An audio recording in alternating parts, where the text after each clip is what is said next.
तुम्हारा खेल खत्म हो गया चिराग। पुलिस आ चुकी है, औरतों ने आवाज उठाना शुरू कर दिया है। अब वो किसी से नहीं डरने वाली। तुम्हें क्या लगा तुम कभी पकड़े नहीं जाओगे?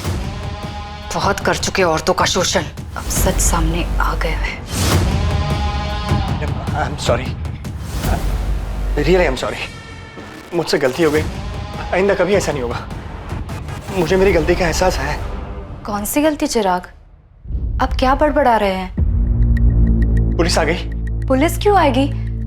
एजेंसी वाले आए हैं अपने नए क्रिएटिव के साथ। मैं तो आपको बुलाने आई थी। Chirag, everything okay? Are you fine? या I'm fine. तुम चलो, मैं आया।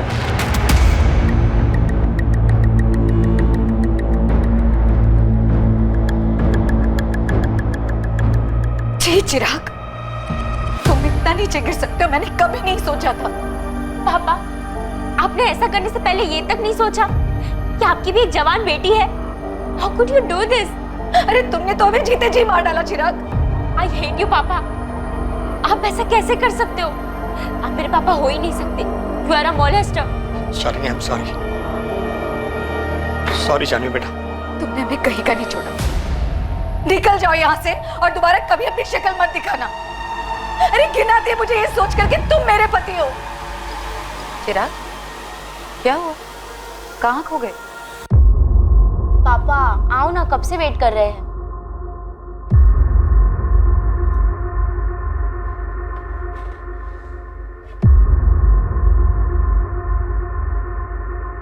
चिराग, क्या हुआ?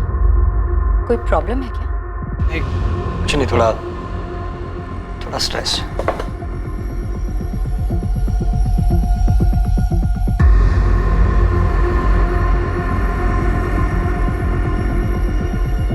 एक के बाद एक sexual harassment in work place यानी कि ऑफिस स्पेस में हो रहे यौन उत्पीड़न की घटनाएं सामने आ रही हैं। ज्यादा से ज्यादा महिलाएं यौन उत्पीड़न के खिलाफ आवाज उठा रही हैं। यही वक्त है जब महिलाओं को सामने आना होगा। यौन उत्पीड़न का एक और मामला आज सुर्खियों में है। चिराग साहनी, जो एक मल्टीनेशनल कंपनी PXR फाइनेंशियल्स के टॉप एग्जीक्यूटिव है, चिराग साहनी पर सेक्सुअल हरासमेंट के आरोप लगाए गए हैं। गिल्ट यानी अपराध बोध मानसिक अशांति का एक बहुत बड़ा कारण, खुद से हुई भूल का नतीजा। अपराध बोध एक डर भी है कि गलती पकड़ी जाएगी और उसका परिणाम भुगतना ही पड़ेगा। जरूरी नहीं है कि अपराध हमेशा प्रायश्चित की भावना को जन्म दे। कभी कभी यह डर एक इंसान को अपनी गलतियों को गलत तरीके से छिपाने के लिए किसी भी हद तक ले जाता है। मी टू मूवमेंट ने कई मर्दों के पुराने पापों को कुरेद कर बाहर निकाल दिया था और कई इस डर में जी रहे थे कि न जाने कब उनका नाम भी सामने आ जाए। ये गाड़ी की चाबी मैडम, साहब ने कहा आपको दे देने को। चाबी? क्यों? साहब कहाँ हैं? साहब कहीं बाहर गए हैं। उन्होंने कहा कि वो खुद टैक्सी लेके घर आ जाएंगे और हम घर जाके चाबी दे दें। लेकिन साहब कहाँ गए? उनको हमने कांदीवली ड्रॉप किया, चारकोप के पास।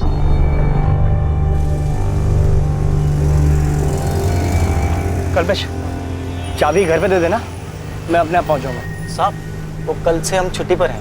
वो आपसे कही थी ना 4 दिन की छुट्टी के लिए। ठीक है।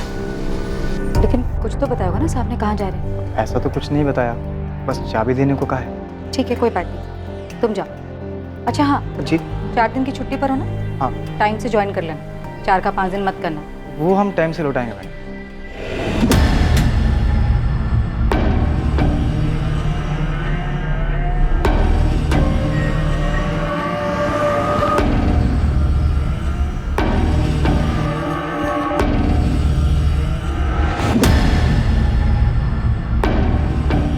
कल्पना, चिराग मिसिंग है। क्या मतलब मिसिंग है? मिसिंग मतलब उनका कुछ पता नहीं चल रहा है। उनका फोन भी बंद है। उनकी वाइफ का कॉल आया था, वो पुलिस स्टेशन जा रही है। ये तुम क्या कह रहे हो नीलम? ऐसे कैसे गायब हो गया और क्यों? The number you have called is currently switched off. शाली जी, आपके ड्राइवर कल्पेश का भी फोन स्विच ऑफ आ रहा है। सर, कल्पेश कल आया था दोपहर में चाबी देने। उसने बताया कि चिराग ने उससे ये कहा था कि वो टैक्सी करके घर वापस आ जाएंगे। लेकिन सर, कल शाम से हम उनका फोन ट्राई कर रहे हैं, उनका फोन बंद आ रहा है। पापा अब तक घर नहीं आए। उनके ऑफिस की कलीग्स कह रहे कोई मीटिंग भी नहीं थी। तो आखिर पापा गए कहाँ? चिराग के घर ना आने का क्या कारण हो सकता है? हो सकता है अपनी मर्जी से कहीं गए हो। मुझे कुछ समझ में नहीं आ रहा है। चिराग के घर वापस ना आने का मुझे कोई कारण नजर नहीं आ रहा है। सर, कल्पेश का अचानक घर आकर चाबी दे देना, सर मुझे बहुत अजीब लगा था। कुछ ठीक नहीं लग रहा था, क्योंकि चिराग का ये कहलवा देना कि वो टैक्सी से घर आ जाएंगे और ड्राइवर के हाथ से चाबी भिजवा देना, सर ये सब बहुत अजीब है। सर, पापा को लेकर हम बहुत डरे हुए हैं, प्लीज कुछ कीजिए। ड्राइवर कल्पेश का एड्रेस है आपके पास? कहाँ रहता है वो? जी सर, है मेरे पास। चिराग सानी के साथ आखिर क्या हुआ था? क्या वो खुद कहीं चला गया था या उसके साथ कोई अनहोनी हुई थी? कल्पेश सिंह को जानते हो? यहीं रहता है। हाँ जानता हूँ, ड्राइवर है। लेकिन क्या हुआ मैडम? कहाँ गया है? कल रात को ही निकला, शायद गांव गया है। कल्पेश सिंह का गांव कहाँ है? भोजपुर का है वो। लेकिन क्या हुआ मैडम, आप कल्पेश को ढूंढ रही हैं? जब वो जा रहा था तो कुछ घबराया हुआ था, हड़बड़ी में था। नहीं, ऐसा तो कुछ नहीं लगा। तो ये कमरा किराए का है क्या? जी, परांच पे भाव का है। परांच पे भाव का कोई नंबर या एड्रेस है तो दो। हो सकता है चिराग ऑफिस की किसी मीटिंग के लिए निकले हों। नहीं शालिनी, मुझे तो अभी नीलम ने बताया।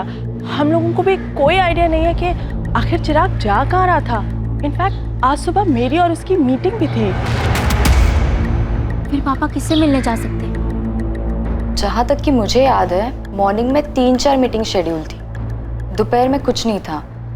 चिराग कहाँ चले गए मैंने नोटिस ही नहीं किया सर। क्या ऐसी कोई बात है जिसकी वजह से चिराग गायब हो गया हो या कहीं चला गया हो? सचमुच कुछ नहीं कह सकती इसके बारे में। हाँ, लेकिन कुछ बात है। चिराग कुछ दिनों से बड़ा अजीब बिहेव कर रहे थे। अजीब बिहेव कर रहे थे मतलब क्या अजीब? लगभग 3 हफ्ते पहले उन्होंने अचानक पूछा, पुलिस आ गई? ऐसा क्यों पूछा चिराग ने? पता नहीं सर, मुझे भी अजीब लगा था। जी हाँ सर, चिराग पिछले कुछ दिनों से डिस्टर्ब थे। क्यों?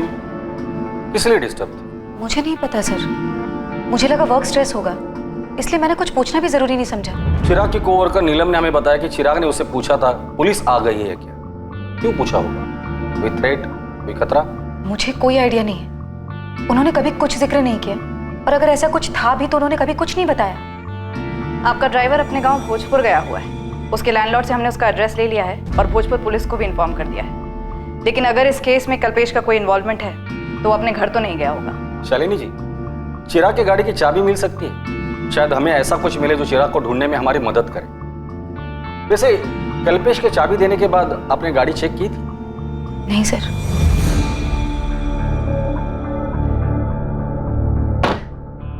गाड़ी में तो ऐसा कुछ भी नहीं है जो किसी अनहोनी की तरफ इशारा करे। सर, मेरे पति कहाँ हैं? इससे पहले कभी ऐसा नहीं हुआ कि वो बिना बताए कहीं चले गए हों।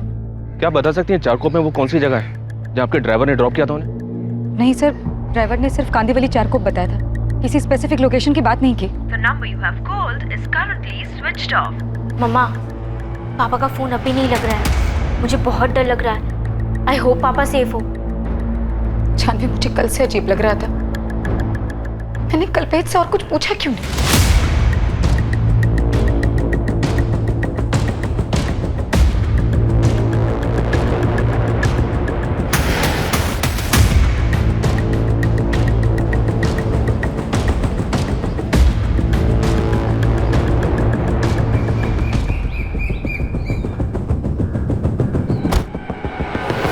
कल्पेश सिंह? हाँ साहब, हम ही कल्पेश हैं। तेरा बॉस चिराग सानी, क्या किया तूने उसके साथ? कहाँ है वो? क्या मतलब क्या किया साहब? हम अपने मालिक के साथ क्या करेंगे साहब? हम छुट्टी पर थे इसलिए फ़ोन बंद था, घर गए थे। माँ पिताजी के साथ कल शहर जाना था लड़की देखने, इसलिए अपने साहब से 4 दिन की छुट्टी ली थी। वो कहाँ है चिराग सानी? 26 को तो उन्हें छोड़ने गया था, तब से वो गायब है। उन्हें ही कुछ किया होगा। चल बता, कहाँ ठिकाने लगाया चिराग सानी को? ये आप क्या कह रहे हैं साहब? हम ठिकाने क्यों लगाएंगे साहब? साहब, हम मामूली से ड्राइवर हैं। हमारे साहब ने हमें चारकोप ड्रॉप करने को कहा और हमने किया, और उसके बाद चाबी भी देकर आए घर पे। मेम साहब, आप उनसे पूछ लीजिए। हमने उससे कड़ी पूछताछ की, लेकिन वो कहीं भागा नहीं था, वो अपने घर पर ही था भोजपुर। मैम, ये कल्पेश क्या कह रहा है? मेरे हस्बैंड चारकोप में कहाँ गए थे? वही हम पता लगाने की कोशिश कर रहे हैं शालिनी। हमने चिराग के फोन रिकॉर्ड्स मंगाए हैं। साहब, हम ले चलते हैं आपको जहाँ हमने चिराग साहब को ड्रॉप किया। हम झूठ क्यों बोलेंगे साहब? पिछले 2 साल से हम उन्हीं के संग काम कर रहे हैं। तो कहाँ है चिराग सानी? मैंने चिराग को ड्रॉप किया, उसके बाद वो कहाँ चला गया? हमें नहीं पता साहब। ऑफिस के नीचे खाना खा रहे थे, वहाँ जल्दी में आए और कहा गाड़ी निकालो, 4 कोप नाका चलने। फिर पूरे रास्ते बहुत परेशान से दिखाई दे रहे थे और कुछ बोला भी नहीं उन्होंने। तेरे साहब चिराग सानी परेशान क्यों थे? तू तो दिन भर उनके साथ रहता था ना? हाँ साहब, रहता था, लेकिन ये हमें नहीं पता कि हमारे साहब कुछ दिनों से परेशान क्यों थे। और 2 हफ्ते पहले अचानक एक अजीब सा सवाल पूछा था उन्होंने हमसे। कल्पेश। जी साहब। अगर मुझे कुछ सेटल करना हो तो तू मेरे लिए कर सकता है क्या? क्या सेटल करना है साहब? है कुछ सेटलमेंट? कहो ना साहब, हम करेंगे जो कहेंगे आप। अरे वो छोड़। सेटलमेंट? कैसी सेटलमेंट? सर ये कल्पेश क्या कह रहा है? उसे सेटलमेंट के बारे में नहीं पता। उसने बताया कि चिराग बात करते करते ही बीच पे रुक गया। सर पापा किसी मुसीबत में हैं, कहीं फंस गए होंगे। हमारे पापा ऑलरेडी किसी चीज में फंसे हुए थे, कोई मुसीबत या कोई डर, जो उनके बिहेवियर से उनके ऑफिस स्टाफ को भी लग रहा था। सर 2 दिन हो गए, पापा की कोई खबर नहीं। प्लीज आप जल्दी कुछ कीजिए। जानवी, हम वो सब कुछ कर रहे हैं जो हमें करना चाहिए। हमारी एक टीम कल्पेश के साथ उस जगह पर गई है जहां पर उसने चिराग को ड्रॉप किया। चिराग साहनी को जहां ड्राइवर कल्पेश ने उतारा था, उसी जगह पुलिस को उसके अगले पड़ाव का सुराग मिलने वाला था। हालांकि वो भी रहस्यों से भरा ही था, लेकिन उसके फोन रिकॉर्ड से यह जानकारी जरूर मिलने वाली थी कि चिराग साहनी को आखिर हर वक्त क्या डर सता रहा था।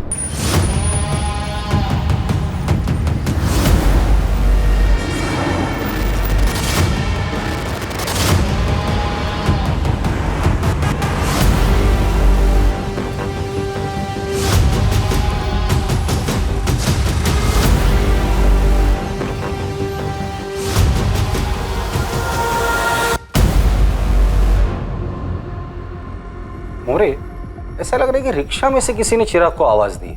जी हाँ सर, चिराग ने तो रिक्शा नहीं रुकवाया।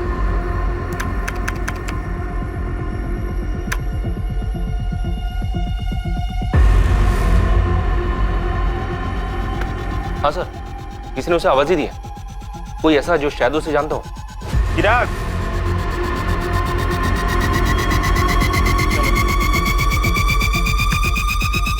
ये रिक्शा नंबर MS02H34X92, पता करो ये रिक्शा वाला कौन है, जल्दी। जानवी, आखिर तुम्हारे पापा करना क्या चाहते थे? कैसी सेटलमेंट? मामा, मुझे लगता है कल्पेश झूठ बोल रहा है, उसी ने कुछ किया है। लेकिन जानवी, इसमें साफ दिख रहा है कि तुम्हारे पापा रिक्शे से कहीं जा रहे थे। पापा ऐसा क्या कर रहे थे? इतना अजीब सा बिहेव, किसी से कुछ कहा भी नहीं। हेलो, मैं असिस्टेंट सब इंस्पेक्टर कंचन पाटिल बोल रही हूँ, अद्वैत नगर पुलिस थाने से। मैं जान सकती हूँ किससे बात कर रही हूँ? मैं एडवोकेट दीपिका शानबाग बोल रही हूँ, बताइए। हमें आपका नंबर चिराग साहनी के फोन रिकॉर्ड्स में से मिला है। आपकी और चिराग की आखिरी बार बात 26 अक्टूबर को सुबह 11:45 पर हुई थी। हाँ, हुई होगी, लेकिन एग्जैक्ट डेट और टाइम मुझे याद नहीं है। आप PXR फाइनेंशियल्स वाले चिराग साहनी की बात कर रही है ना? जी, और आप उन्हें अच्छी तरह से जानती थी। ऑफ कोर्स जानती हूँ, हम अच्छे दोस्त हैं, और हाँ मेरी उनसे बात हुई थी। लेकिन आप ये सब क्यों पूछ रही हैं? क्या आपको मालूम है कि वो मिसिंग है? मिसिंग? ओह गॉड, लेकिन ये सब हुआ कैसे? वो तो हमें भी नहीं पता, उनकी तलाश जारी है।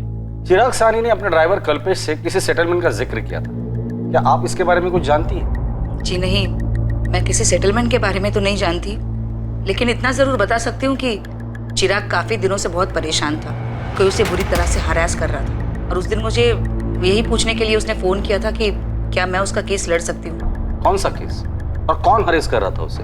12 अक्टूबर को चिराग मुझसे मिलने आया था मेरे ऑफिस। उसे किसी बात का डर था। दीपिका, मैं बहुत डर गया हूँ। हर रोज इतने नाम उछाले जा रहे हैं, बहुत घबराहट होती रहती है। मैं हर रोज न्यूज़पेपर चेक करता हूँ, सारा दिन सोशल मीडिया देखते रहता हूँ। मैं बहुत डर गया हूँ दीपिका, बहुत घबराहट होती रहती है। मुझे डर लगा रहता है कि ये सब में मेरा नाम भी उछाला जाएगा। चिराग, किससे डर है तुम्हें? कौन है जो तुम्हारा नाम उछालेगा? देखो चिराग, अगर तुमने ऐसा कुछ किया है तो उसका परिणाम तो तुम्हें भुगतना ही पड़ेगा, लेकिन फिर भी जहां तक हो सकेगा मैं तुम्हारी मदद करूंगी। गलती तो हुई है मुझसे, और कोई मुझे ब्लैकमेल कर रहा है। मेरा पूरा करियर खत्म हो जाएगा। शालिनी और मेरी बेटी जानवी को पता चलेगा तो मुझसे नफरत करेगी। चिराग, ऐसे घबराने से कुछ भी नहीं होगा। दिमाग शांत रखो और लॉजिकली सोचो। कौन है जो तुम्हें ब्लैकमेल करने की कोशिश कर रहा है? बताओ मुझे, हम उसे हैंडल कर सकते हैं। 26 की सुबह को भी इसी बारे में बात करने के लिए उसने मुझे फोन किया था। बहुत घबराया हुआ था। दीपिका प्लीज सेटल करो इसे। मैं अब डर डर के नहीं जी सकता। हम सेटल कर सकते हैं, लेकिन इसके लिए तुम्हें मुझे पूरा सच बताना होगा। देखो चिराग, मैं तुम्हारी लॉयर बाद में हूँ, पहले तुम्हारी दोस्त हूँ, और दोनों ही सूरतों में तुम्हें मुझसे कुछ भी छुपाना नहीं चाहिए। मैं तुम्हारी मदद करना चाहती हूँ चिराग, लेकिन उसके लिए मुझे पूरी बात तो बताओ। प्लीज सेटल करो बस, मैं अब और नहीं सह सकता। चिराग काम डाउन, मैं तुम्हारी पूरी मदद करूंगी। मेरा नाम भी उछलेगा, तुम देखना दीपिका। कौन उछालेगा तुम्हारा नाम चिराग? कम से कम इतना तो बता दो। लेकिन चिराग ने मुझे कुछ भी नहीं बताया, किसी का नाम नहीं लिया, और मैं भी अपने कोर्ट के हियरिंग में इतनी बिजी हो गई थी कि ये बात टोटली मेरे दिमाग से स्लिप हो गई। पर मुझे परेशानी इस बात की हो रही है कि शालिनी ने अब तक मुझे क्यों फोन करके नहीं बताया कि चिराग मिसिंग है। क्या मीटू में नाम आने से डर रहा था चिराग? उसने किसी को सेक्सुअली हैरेस किया था। आई विश कि वो मुझे कुछ बताता, एंड आई होप कि उसने अपने आप से कुछ सेटल करने का ना सोचा हो। क्या? नहीं, ऐसा नहीं हो सकता, ये सब झूठ है। आप मेरे पापा को ढूंढ नहीं पा रहे हैं तो अब आप उन पे ही उंगली उठा रहे हैं। मेरे पापा विक्टिम है और आप उन्हें ही अक्यूज बना रहे हैं। ये हम नहीं कह रहे। दीपिका शानबाग, चिराग की लॉयर, आई एम श्योर आप लोग उसे जानते ही हो। दीपिका ने हमें ये बात बताई। सर मुझे नहीं पता कि दीपिका ऐसा क्यों कह रही है। मेरे हस्बैंड ऐसे नहीं है। दीपिका आंटी झूठ बोल रही है, इस बात में कोई सच्चाई नहीं। जरूर उन्होंने कुछ किया होगा मेरे पापा के साथ। देखिए, आप जिससे चाहे अक्यूज कर सकते हैं, हमारे लिए तो सारे एंगल्स ओपन है, लेकिन आपको भी हमें सच बताना होगा। चिराग काफी दिनों से डिस्टर्ब था, ये बात सबने नोटिस की। आप लोग तो उसके इतने करीब थे, आप लोगों ने ये बात कैसे मिस की? आपका ड्राइवर कल्पेश, उसने भी हमें बताया कि चिराग किसी सेटलमेंट की बात कर रहा था। दीपिका ने भी हमें यही बात बताई। अब सब लोग तो झूठ नहीं बोलेंगे। शालिनी जी, चिराग ने आपसे कभी इस बारे में बात की थी? सर मानती हूँ नहीं बताया था, लेकिन ये नहीं मान सकती कि वो मीटू में फंस सकते हैं। वो ऐसे है ही नहीं। मुझे यकीन नहीं हो रहा है। बकवास है। बकवास सुनने में लग सकता है, लेकिन बिना आग के धुआं नहीं होता। चिराग को डर था, उसे डर था इस बात का कि उसका नाम उछाला जाएगा। इसका मतलब कोई तो जरूर था जिसे चिराग ने हैरेस किया था। चिराग सभी फीमेल स्टाफ के साथ काफी फ्रेंडली थे। हमारी ऑर्गेनाइजेशन में बहुत सारी औरतें काम करती हैं, और किसी ने भी चिराग के खिलाफ कोई कंप्लेंट नहीं दर्ज की। आप लोगों के ऑफिस में सेक्सुअल हैरेसमेंट के लिए एक इंटरनल कमेटी तो है, राइट? हाँ मैम है, लेकिन अगर कोई बात होती चिराग के बारे में तो हम आपको क्यों नहीं बताते? कोई बात ही नहीं है तो कैसे बताए? सीधा सवाल, क्या कभी भी चिराग ने किसी की तरफ किसी भी तरह का सेक्सुअल एडवांसमेंट किया था?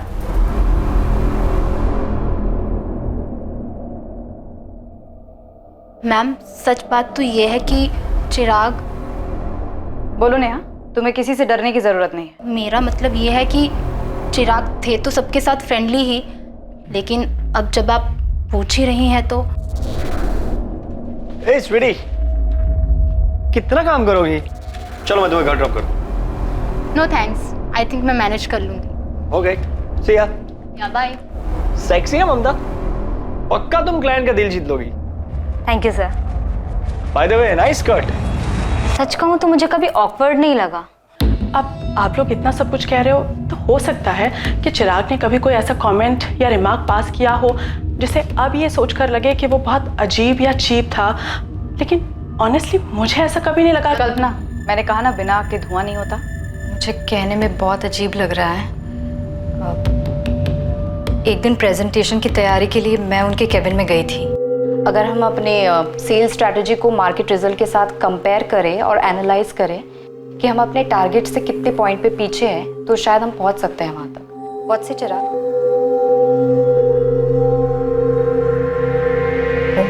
मेरे पैर घूर रहे थे। उन्हें प्रेजेंटेशन में कोई दिलचस्पी नहीं थी।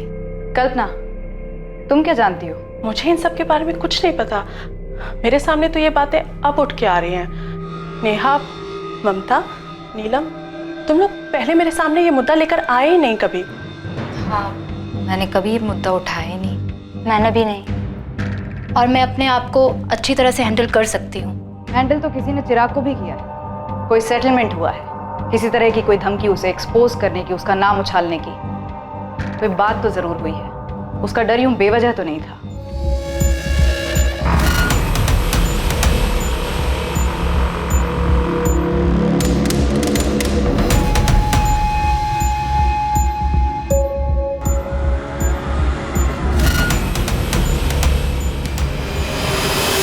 सर, ये रहा आपका रिक्शा ड्राइवर शंभू। बाहर की रिक्शा भी खड़ी है। याद चिराग सानी, क्या जानते हो इसके बारे में? हाँ साहब, ये आदमी अपन के रिक्शे में बैठा था चारकोप नाके से।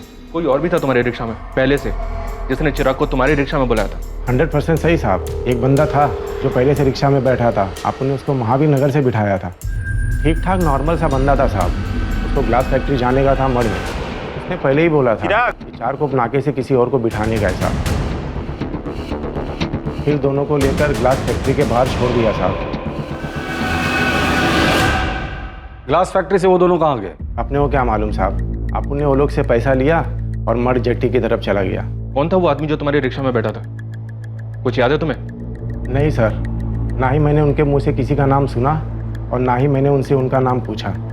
शंभू, तो उसका हुलिया बता सकता है साहब लोगों को स्केच बनाने के लिए? अपन ट्राई मार सकता है साहब, लेकिन ठीक ठीक याद नहीं है अपने को। अभी दूसरा स्टॉप मिल गया, ग्लास फैक्ट्री। लग जा उस्मान, इस चिराग का फोटो हर जगह घुमा। कोई तो होगा जिसने चिराग को देखा होगा। लग जाता हूँ साहब, लेकिन आपको फोन रिकॉर्ड में कुछ भी नहीं मिला क्या? मतलब इस चिराग सानी को कौन बुलाया, क्यों बुलाया? तो किसी ने फोन तो किया ही होगा। कुछ नहीं मिला तभी तो बोल रहा हूँ तुझे। लास्ट बात उसने अपने लॉयर से की थी, कोई दीपिका शानभाग है। जानवी बेटा, तुम मुझ पे क्यों चिल्ला रही हो? मैं तो सिर्फ तुम्हारे पापा की हेल्प करने की कोशिश कर रही हूँ। हेल्प? फिर पापा के बारे में पुलिस से क्यों झूठ बोल रही है आप? मैंने कोई झूठ नहीं बोला, और मैं क्यों झूठ बोलूंगी बेटा? मैं समझ सकती हूँ तुम इस वक्त क्या फील कर रही हो, और इसी वजह से मैंने तुम्हें या तुम्हारी मामा को उस वक्त कुछ भी नहीं बताया। बेटा, मैं सच में तुम्हारे पापा की मदद करना चाहती थी। पापा वैसे थे ही नहीं, मुझे पता है। आप झूठ बोल रही है। आप ही ने कुछ किया है पापा के साथ। आप ही है और कोई नहीं।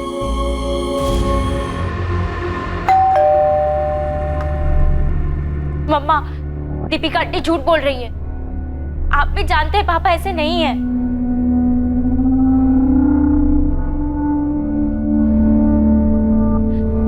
मम्मा, कुछ तो बोलो। अब आप भी ऐसे चुप मत हो जाओ। बताओ क्या हुआ? जानवी, मैं बैंक गई थी। पापा ने 5 लाख की एफडी तोड़वाई है मार्च में, वो भी मुझे बिना बताए, बिना सलाह लिए। और 7 अलग अलग दिनों तक पैसे निकलते भी रहे, और फिर कुछ दिनों बाद 15 लाख की एफडी तोड़वाई, और वो भी पैसे निकलते रहे। हाँ, तो पापा के ही पैसे थे ना वो। आप भी उन पे शक कर रही हो? नहीं जानवी, तुम्हारे पापा ये पैसे किसी को देने के लिए निकाल रहे थे, और दे भी रहे थे। शायद उस दिन भी वो किसी को पैसे देने ही जा रहे थे। मैम, हमारे साथ टोटल 8 फीमेल एम्प्लॉयज़ काम करती हैं, और ये रहे उनके स्टेटमेंट। किसी पे कुछ भी लिखने या कहने का कोई दबाव नहीं था। आप खुद उनसे पूछ सकती हैं। मैम, और ये सब लोगों की कॉन्टैक्ट डिटेल्स? ऑफिस में ऐसा कोई नहीं था जो चिराग को ब्लैकमेल कर रहा हो, क्योंकि चिराग ने किसी के साथ कुछ किया ही नहीं। चिराग को गायब हुए अब 7 दिन हो चुके हैं। ये किसी किडनैपिंग या फिरौती का मामला तो नहीं लगता, लेकिन सिचुएशन गंभीर जरूर है। मैं इनमें से सबको कॉल करती हूँ और देखती हूँ क्या निकलता है। सर, हो सकता है चिराग उस दिन किसी से पैसों के सिलसिले में ही मिलने गए होंगे। शालिनी जी, थैंक यू वेरी मच। आप सामने से आकर ये बैंक स्टेटमेंट्स हमारे साथ शेयर कर रही है, शायद हमें इससे मदद मिले। तो आपको लगता है कि चिराग ने किसी को पैसे दिए और किसी को देने भी वाले थे, और 26 अक्टूबर को भी वो किसी को पैसे देने के लिए गए होंगे? आपको जरा सा भी आइडिया है कि वो किसको पैसे दे रहे थे? क्या मान गई वो? मतलब पैसे लेने के बाद अपना मुंह बंद रखेगी ना?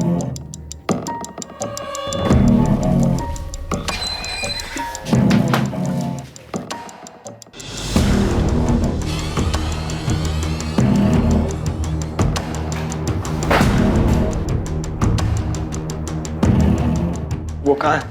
चिराग साहनी, तुमने बहुत गलत किया है। मैं मानता हूँ मुझसे गलती हो गई, इसीलिए मैं उसकी माफ़ी मांगने के लिए यहाँ पे आया, लेकिन वो है कहाँ? शालिनी जी, मार्च में 5 लाख रुपए विड्रॉ हुए थे। हो सकता है कि मार्च में ही कुछ हुआ होगा, जिस डेट को पैसे निकाले थे उसी के आसपास। नहीं सर, मैंने इस बात पे कभी ध्यान नहीं दिया, लेकिन क्या शालिनी जी? मेरे ख्याल से 15 अप्रैल थी शायद।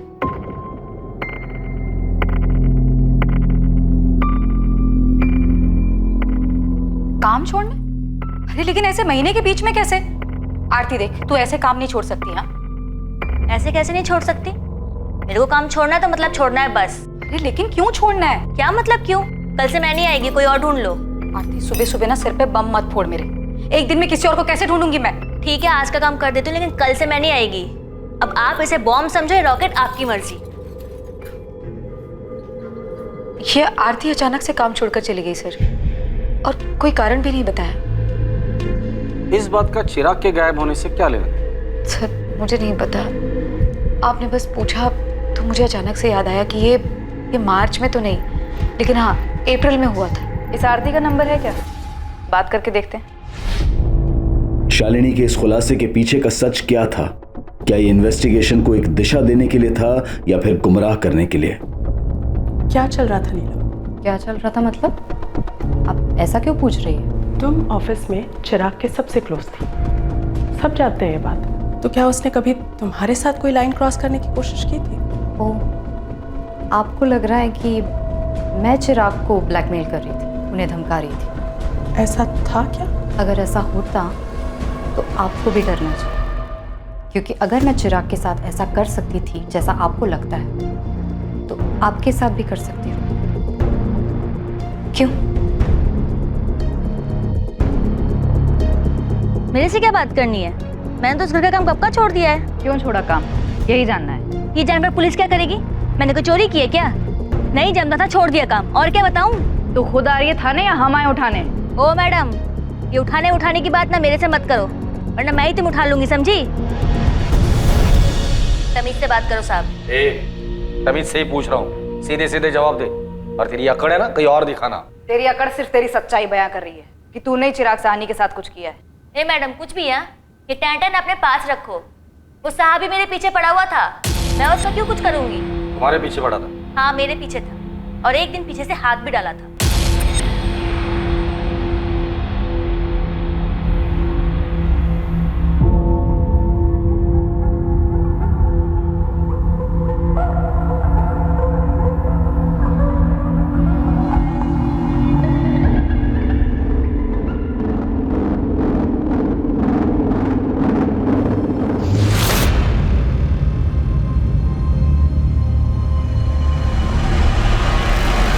शालिनी भाभी और जानवी एक हफ्ते के लिए दिल्ली गए हुए थे। अकेला देखकर उसने हाथ डाला मेरे पे। 5 लाख रुपए कैसे लिए उससे? धमकी देकर? कैसी धमकी? मैंने किसी को कोई धमकी नहीं दी। उसने हाथ डाला तो तू उसकी कीमत वसूल कर रही थी, और फिर बाद में ब्लैकमेल शुरू कर दिया। क्यों? मैडम कुछ भी बोले जा रहे हो आप? हाँ, अरे झटका लगा मुझे जब उसने मेरे पे हाथ डाला। साहब मेरे को इन लफड़ों में नहीं पड़ना है साहब, जो हुआ मेरी मर्जी से हुआ। जब भी हुआ मर्जी से हुआ, मेरी मर्जी साहब की मर्जी।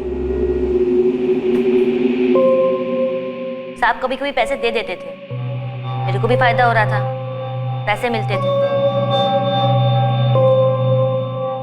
और हाँ, मैंने 5 लाख साहब से उधार लिए थे।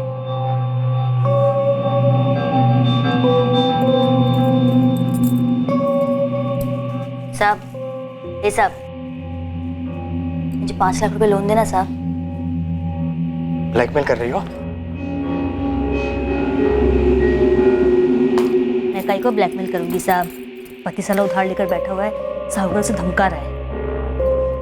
साहब 1 महीने के लिए चाहिए साहब, 1 महीने में पक्का लौटा दूंगी। साहब ने थोड़ा थोड़ा करके दिया और बोला कि भाभी को मत बताना। फिर काम क्यों छोड़ा उधर से? तुम्हें तो पैसे भी मिल रहे थे, फिर अचानक माजरा क्या था? क्योंकि साहब वो सर पे चढ़ने लग गया था, डिमांड बढ़ता जा रहा था उसका, पैसे लौटा नहीं पा रही थी ना मैं, इसलिए।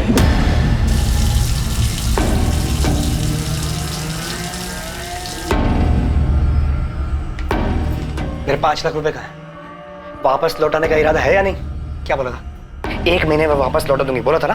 साहब मैं कहाँ भाग रही, रोज यही तो आती हूँ। कल से ना मुझे बाहर मिलना, बाहर जाएंगे। क्यों बाहर क्यों? घर में तो नहीं कर सकते ना, तो बाहर।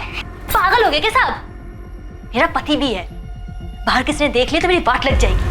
अरे मेरी छोड़ो, आप अपनी सोचो, आपकी बीवी है, जवान बेटी है, आपके लिए तो और खतरनाक है। चिराग, चिराग, ये सब नखरे बंद करना। मेरे 5 लाख में वसूल करके रहूंगा, समझी? मैं क्या करती साहब, उल्टा वो मुझको ब्लैकमेल करने लग गया था। ऐसी तैसी कर रखी थी मेरे बेवड़े पति को पता भी चलता ना तो काट डालता मुझको। थक गई थी मैं रोज रोज के झमेले से। तो तूने उसके पैसे नहीं लौटाए? हाँ नहीं लौटाए, तो उसने भी तो अपनी औकात दिखाई ना, किया ना जो करना था मेरे साथ। और जब ये मीटू मामला शुरू हुआ तो मुझे फिर से धमकाने लग गई। और पैसे चाहिए थे क्या तुम्हें? क्या क्या शुरू हुआ? मीटू। ये क्या है? अरे ये जो चल रहा है आजकल, औरतें मर्दों के कारनामों का चिट्ठा खोल रही हैं, उनका नाम लेकर सामने आ रही हैं। क्या बात कर रही हो मैडम, मेरे को नहीं पता कि क्या शुरू हुआ है, क्या चल रहा है। आप लोग इतने सारे सवाल एक साथ पूछ रहे हो। चिराग सानी गायब है और कोई उसे धमका रहा था। हमें पूरा डाउट है कि वो तू ही थी। हे मैडम, तुम्हें और कोई काम नहीं है क्या? मेरे को बहुत सारा काम है, 4 घर का काम है। मैं कहीं को धमकी दूंगी उसको?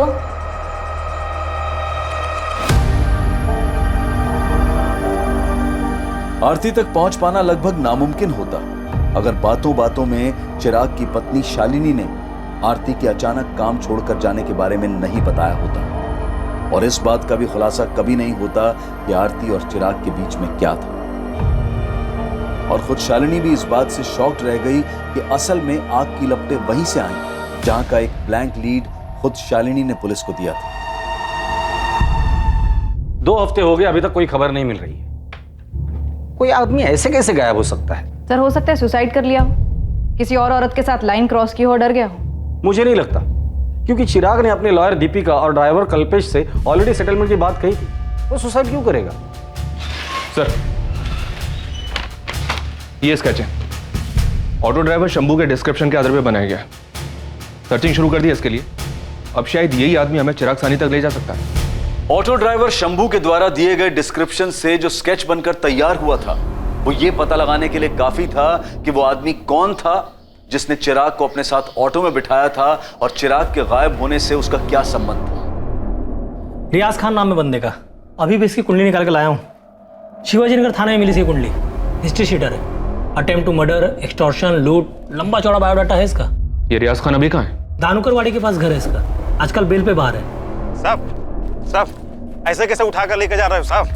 साहब बोलो तो, किया क्या मैंने, किस मामले में उठा रहा हूँ साहब, बोलो तो। तब ऐसे बताएंगे रियाज, अभी तक हाफ मर्डर के लिए अंदर था ना, फुल के लिए अंदर जाएगा। चलो इसे अंदर। चिराग सानी कहाँ है रियाज? अब ये तो बोलना ही मत कि तू उसे नहीं जानता, नहीं तो हड्डी तोड़ के हाथ में दे दूंगा तेरी, समझा? दुनिया से तौबा कर लेगा तू। साहब जानता है इसको, साकिब भाई के कहने पे मैंने उठाया था, मैं ही लेकर गया था साहब। अबे लेकर गया तो कहाँ है आदमी, कहाँ ठिकाने लगाया उसको? लाश कहाँ है?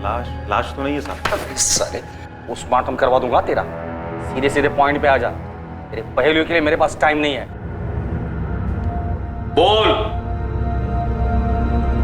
मार डाला साकिब भाई के घर पे,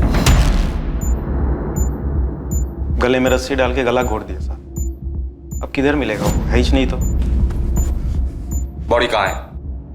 साकिब भाई ने उनके घर के पीछे वाली भट्टी में डाल दिया साहब। फिर हम लोगों ने वहीं इंतजार किया ताकि बॉडी अच्छी तरह से जल जाए। फिर भाई ने भट्टी की अच्छी तरह से सफाई कर दी, सब कुछ हटा दिया, कुछ नहीं रहने दिया। तो साहब बॉडी किधर से मिलेगा? फिर हमने रात को खाड़ी में डाल दिया साहब, सब कुछ बह गया रहेगा साहब। इसके आगे मेरे को नहीं मालूम, मेरे को मत पूछो। तेरे को नहीं पूछू तो क्या तेरे बाप से जाके पूछू? साकिब भाई को पूछो ना साहब। कॉन्ट्रैक्ट उसका था साहब, मेरे को सिर्फ 50,000 रुपये दिया था पिकअप करने के लिए, मैं सिर्फ कुरियर बॉय था साहब। और ये चिराग सानी ऐसे ही तेरे साथ आ गया? फोन पे बात हुई होंगी पहले, भाई ने बोला होगा कि तेरा पिकअप होएगा ऑटो में। साहब ये चारकोप नाका पे किसी लेडीज का मैटर था साहब। कौन लेडीज, किसके लिए? मेरे को नहीं मालूम साहब। साकिब पठान सुपारी किलर, 7 मर्डर केस हैं इस पर। ये भी बेल पर बाहर है। ये चिराग सानी इसके साथ ऐसे कैसे चला गया सेटलमेंट करने के लिए? किसी से तो बात हुई होगी। रियाज के साथ ऐसे उठकर चला गया। चिराग सानी समझ में नहीं आ रहा। इधर ही टुकड़ा किया था उसके डेड बॉडी का। साहब, यही इस भट्टी में हड्डियां, मांस और कपड़े जलाए थे उसने। फॉरेंसिक टीम को इन्फॉर्म करो तुरंत। साकिब पठान किधर है? कौन से बिल में छुपा बैठा है? बट अब जो मालूम था बोल तो दिया। अभी वो घर पे नहीं है तो मैं क्या बोलूं साहब? सर, चिराग की फोन रिकॉर्ड्स में कहीं भी कोई भी ऐसा सस्पिशियस नंबर नहीं मिला जिससे ये पता लग सके कि वो रियाज से कैसे मिला, जो कि उसे साकिब पठान तक ले गया। कंचन, हो सकता है कि फोन पर बात ही हुई ना हो, या कोई और फोन। किसी दूसरे नंबर के बारे में ना बीवी को पता है ना ऑफिस में पता है। सर, ऐसा कैसे हो सकता है? कोई तो होगा जो इस चिराग का असली चेहरा जानता होगा। फेस टू फेस बात, किसी फोन की जरूरत ही नहीं। वो नीलम शर्मा। चिराग, कुछ बात करनी है, इम्पोर्टेंट। पॉसिबल है सर। शायद इसलिए उस दिन नीलम से बात होने के बाद चिराग ने इमीडिएटली अपनी लॉयर दीपिका को फोन किया था और उससे सेटलमेंट की बात कही थी। इसका मतलब जो कुछ भी हुआ है वो ऑफिस में हुआ है। इस नीलम से दोबारा बात करनी होगी। सर, अंदर आऊं क्या? आधा तो अंदर आ ही गया, पूरा ही आ जा। इस केस की तय में एक ऐसा टांका फंसा था जो एक बहुत बड़ा झटका देने वाला था, और यह पुलिस के लिए भी एक शॉकर था। ये मेड आरती है ना, उसका सॉलिड पीछा किया मेरी टीम ने। तूने गलत जगह टीम को लगा दिया। आरती शायद नहीं है, इधर ऑफिस में कोई है। शायद वो नीलम शर्मा। नहीं मैडम, ऑफिस में नहीं है। ये चिराग सानी के लॉयर दीपिका को उठाइए, झोल है। दीपिका शानबाग? हाँ साहब, ये जो आरती है ना, ये वकील दीपिका मैडम के यहाँ काम करती है, वो भी पिछले 3 साल से। कुछ ज्यादा कनेक्शन नहीं लगता है? जी हाँ, सच है। दीपिका ने ही आरती को हमारे घर भेजा था कुछ 2017 में। हमारी मेड काम छोड़कर चली गई थी, इसलिए दीपिका ने आरती से बात की थी। आप लोग दीपिका शानबाग को कब से जानते हैं? यही कुछ 3-4 सालों से। चिराग की अच्छी दोस्त भी है। मैम, क्या दीपिका ने कुछ किया है? इस दीपिका से हमने इतनी बार बात की, लेकिन उसने एक बार भी आरती का जिक्र हमारे सामने नहीं किया। और ये आरती अब भी उसके यहाँ काम कर रही है। हो ना हो दीपिका को चिराग और आरती के रिश्ते के बारे में पता चल गया होगा, तो पॉसिबिलिटी है कि चिराग को ब्लैकमेल करने वाली औरत आरती ही होगी। दीपिका बार बार यही कह रही थी कि चिराग परेशान था और उससे सेटलमेंट की बात कर रहा था। इनके फोन रिकॉर्ड्स देखें तो दर्जनों बार बात हुई है दोनों के बीच में। और चिराग ने दीपिका को ब्लैकमेल करने वाली औरत का नाम बताया ना होगा। Is it logical? लॉजिकल तो नहीं है सर। 26 तारीख को जिस दिन चिराग गायब हुआ, उसकी दीपिका से बात हुई थी। और दीपिका ने हमें ये बताया कि केस सेटलमेंट करने के लिए चिराग ने उसे फोन किया था। ये वकील साहिबा झूठ बोल रहे हैं, बात कुछ और ही है। चिराग, जल्दी से चारकोप नाका पहुंचो। 2:45 को तुम्हें वहां से कोई पिकअप करेगा। दीपिका, आई होप ये फाइनल सेटलमेंट है। मैं अब ये सब और नहीं सह सकता। फाइनल है चिराग। आज के बाद वो कभी तुम्हारा नाम नहीं लेगी, और ये बात वो रिटर्न में देने को तैयार है। तुम्हारे सामने साइन करके देगी, आई प्रॉमिस। अब जल्दी से चारकोप नाका पहुंचो, वहां जाकर वेट करना। Once and for all settlement, okay? एक खबरें की टिप पे आप लोगों ने पूरी स्टोरी बना ली कि मैं भी इसमें इन्वॉल्व हूँ। यकीन मानिए आप बहुत बड़ी गलती कर रही हैं। इतना आसान नहीं है एक लॉयर को टच करना। टच तो अभी हमने किया नहीं है दीपिका शानबाग। टच किया ना तो वकालत तो क्या, सारा कानून भूल जाओगी। आप इस तरीके से धक्का नहीं दे सकती मुझे। अपने अधिकार में अच्छी तरह से जानती हूँ। आप सबको कोर्ट में लेकर जाऊंगी मैं। चल चल आगे चल, हमें भी अपने अधिकार अच्छी तरीके से पता है। दीपिका मैडम, ये पुलिस वाली मैडम ने बहुत उछलती हैं। बताओ क्या अभी? ये क्या है? क्या तरीका है इंस्पेक्टर? बोलो आरती, क्या बोल रही थी? मैं क्या बोल रही थी? तूने तेरे दीपिका मैडम को क्या बोला वो बता। मैंने मैडम को वही बताया जो सच था, और मैं आप लोगों को भी बता चुकी हूँ। यही कि चिराग मेरे पीछे पड़ा हुआ था। मैडम, मैंने वो चिराग साहब का काम छोड़ दिया है। अब मैं वहाँ काम नहीं करूंगी। काम नहीं करोगी मतलब? क्यों? पैसे वैसे टाइम पे नहीं देते वो लोग? अरे नहीं मैडम, पैसे की बात नहीं है। वो चिराग साहब है ना, मेरे पे हाथ डाला। हाथ डाला मतलब जबरदस्ती की क्या? अरे नहीं मैडम, जबरदस्ती वगैरह नहीं की। मतलब मेरे को भी अच्छा लगा, हो गया हमारे बीच। लेकिन जब से मैंने चिराग साहब से 5 लाख लोन लिया ना, तब से अजीब अजीब बातें करता है। बोलता है यहाँ मिल वहाँ मिल, ये कर वो कर। मेरे को नहीं जमता, मैंने काम छोड़ दिया। मैडम, मैंने आपको यही बताया था ना, बताओ ना इन सबको। तेरे दीपिका मैडम ने तुझे ये नहीं बताया कि तेरे इस बात के बदले में इसने चिराग से 15 लाख रुपए लिए थे? झूठ है ये, मैंने चिराग से एक पैसा भी नहीं लिया। अभी रेड करवा रहे हैं आपके घर में, 100% कैश मिल जाएगा दीपिका जी, और तब तक आप ये भी बता देंगे कि पैसे क्यों लिए आपने। मैडम आपने ऐसा किया? बिल्कुल ऐसा किया तेरी मैडम ने। दीपिका शानबाग, साकिब पठान हमारी कस्टडी में, तुम्हारे सारे कानूनी दांवपेच उसने हमारे सामने उगल दिए। 3 बार बेल करवाया था साकिब पठान का, इसी तरह से मिली थी ना उससे, और फिर उसी का इस्तेमाल किया इस जुर्म के लिए।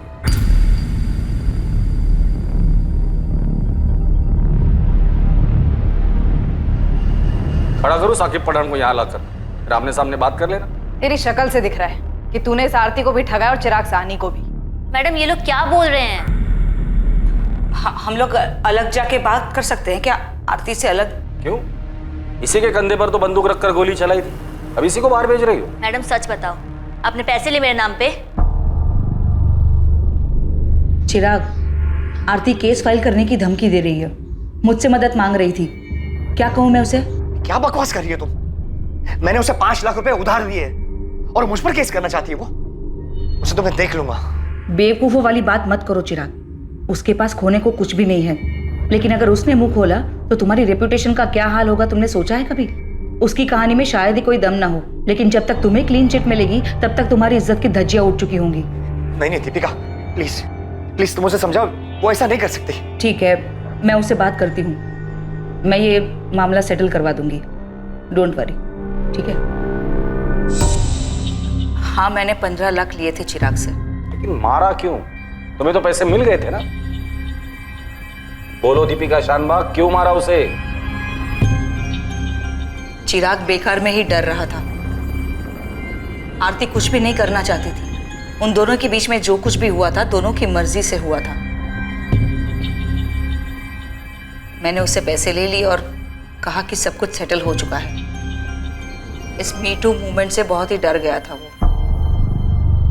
उसे लगता था कि आरती किसी भी वक्त उसके खिलाफ केस दर्ज करवा सकती है।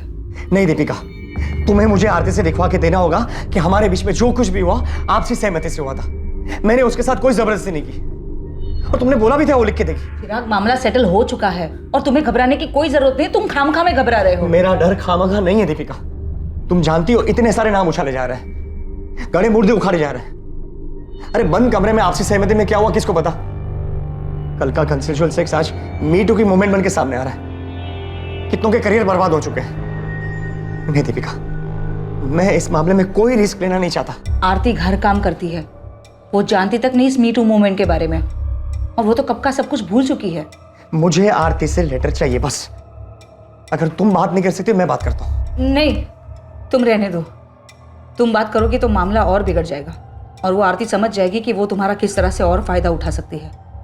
तुम रहने दो, मैं देख लूंगी। तुम बात कर लो, लेकिन मुझे आरती से लेटर चाहिए बस। कहां से लाती मैं वो लेटर? आरती को इसके बारे में कुछ भी नहीं पता था, और अगर चिराग घबराया हुआ आरती के पास चला जाता तो मेरा सारा खेल बिगड़ जाता।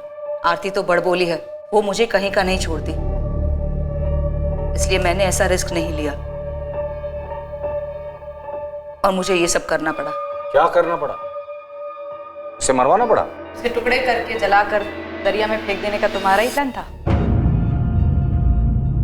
चिराग साहनी के अवशेष को ढूंढने के लिए एक मैसिव सर्च ऑपरेशन लॉन्च किया गया, लेकिन कुछ भी मिल पाने की गुंजाइश ही नहीं थी। चिराग के ऑफिस में चिराग के डर की वजह और उसकी मेड आरती के साथ संबंध के बारे में जानकर सभी हैरान थे। इस किस्से की पूरी सच्चाई जानने के बाद सबसे बड़ा सदमा चिराग की पत्नी शालिनी और उसकी बेटी जाह्नवी को लगा। आरती, जो कि इस जुर्म की जड़ थी जिसकी वजह से मौत का यह खेल रचा गया, उसका इस हत्याकांड में कोई हाथ नहीं था। साकिब पठान और रियाज खान को चिराग साहनी के मर्डर के चार्ज में बुक किया गया। दीपिका शानबाग को मर्डर, फिरौती और चिराग साहनी की हत्या की साजिश के लिए बुक किया गया। चिराग साहनी के अवशेष अब तक नहीं मिले। इस केस को सर्कमस्टेंशियल एविडेंसेस के आधार पर दर्ज किया गया है। दीपिका और चिराग दोनों के अतीत में दफन थे कुछ गहरे राज। दोनों अपने अपने राज से छुटकारा पाना चाहते थे, और ये हुआ भी, लेकिन एक घिनौने मौत के खेल के साथ। एक कमजोर घड़ी जिसमें लिया गया एक गलत फैसला ऐसी तबाही मचाता है कि जिसे सुधार पाना नामुमकिन हो जाता है। और रह जाता है बस ये अफसोस, ये मलाल कि काश उस घड़ी में मैं अपने आप पर काबू रख पाता।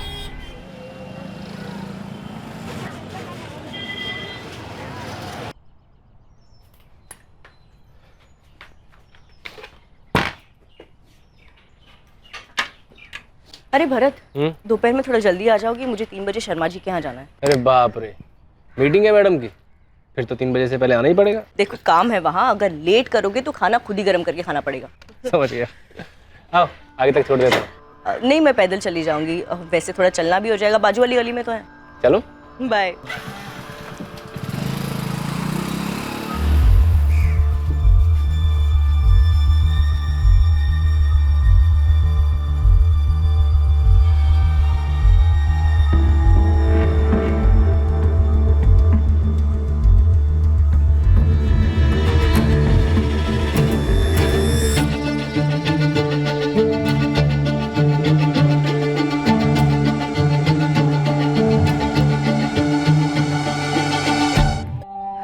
अरे मुन्ना, ये ले, जल्दी से लिस्ट ले और सामान पैक कर दे। दे रहा हूँ भाभी, इतनी जल्दी क्या है? अभी तो भैया भी चले गए होंगे। अरे अभी दोपहर का खाना बनाना है, तेरी भैया की फरमाइश है, आज गट्टे की सब्जी बनेगी, जल्दी कर दे। बस 2 मिनट में सारा सामान लाया भाभी। जल्दी।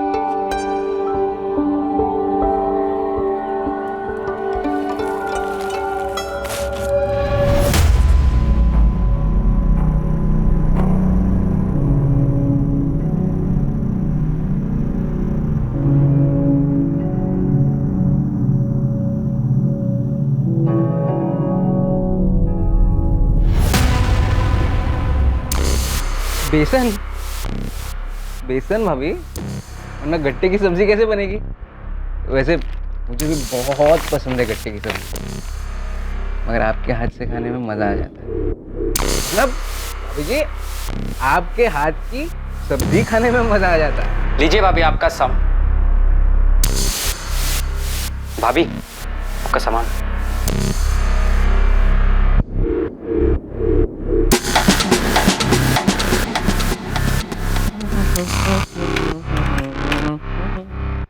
भाभी जी 750।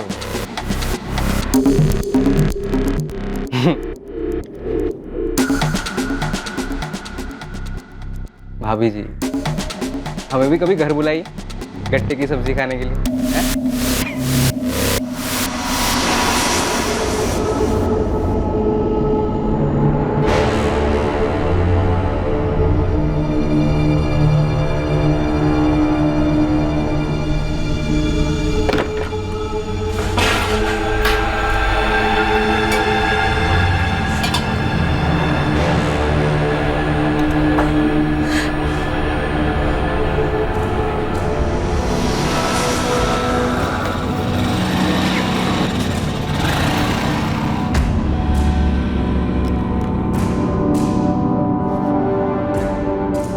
लो अलका, आ गया मैं।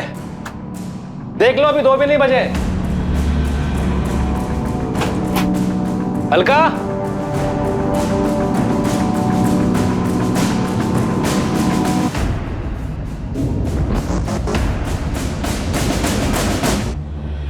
लो आ गया मैं, और वो भी वक्त से पहले।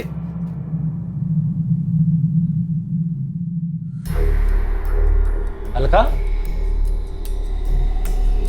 क्या हुआ? कुछ नहीं, सर दुख रहा है मेरा, इसलिए खाना नहीं बना पाई। क्या हुआ है? कुछ कहा किसी ने? झगड़ा हुआ किसी के साथ? अलका क्या हुआ? और वो किराने वाला गोपाल, उसने क्या किया उसने? उसने फिर से हमारा कि लोग खड़े हैं, अकेले में मिल के ना जान से मार दूंगा तुझे।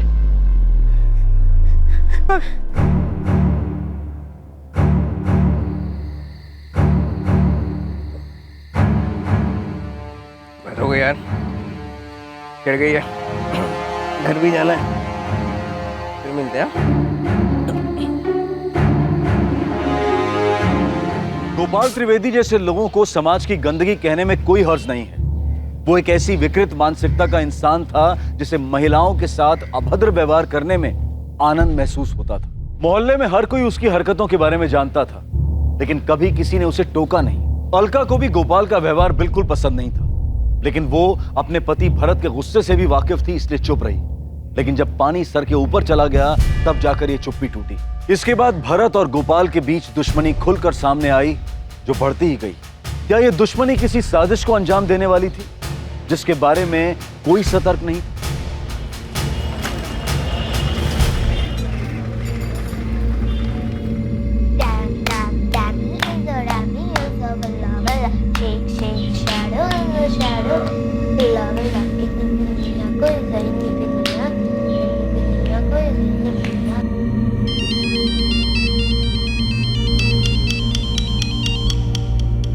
मामा कैसी हो? मैं तो ठीक हूँ, तू बता कैसा है? बिजी है? कुछ खास नहीं, बस कपड़े के नए ऑर्डर दिए थे, उसी का हिसाब किताब चालू है। ये छोड़ो, बताओ बच्चे कैसे हैं? वो ठीक है, खेल रहे हैं। अच्छा ये बता, बात की तूने? फिर वही बात माँ, पुल के नीचे से बहुत पानी बह चुका है। लेकिन बच्चों को क्या कहेगा? वक्त के साथ वो भी समझ जाएंगे। ठीक है, जैसी तेरी मर्जी, पर तू जल्दी घर वापस आ जा। हाँ माँ, बस 2-3 दिन और, फिर आ जाऊंगा। दादी, पापा का फोन है, मुझे भी बात करनी है। हेलो पापा। कैसी है मेरी गुड़िया? मैं ठीक हूँ। पापा अब कब वापस आओगे? बस 2 दिन में आ जाऊंगा बेटा। अच्छा पापा, एक बात बताओ। अच्छा बेटा, मैं बाद में फोन करता हूँ, कुछ अर्जेंट काम आ गया मुझे। कट गया।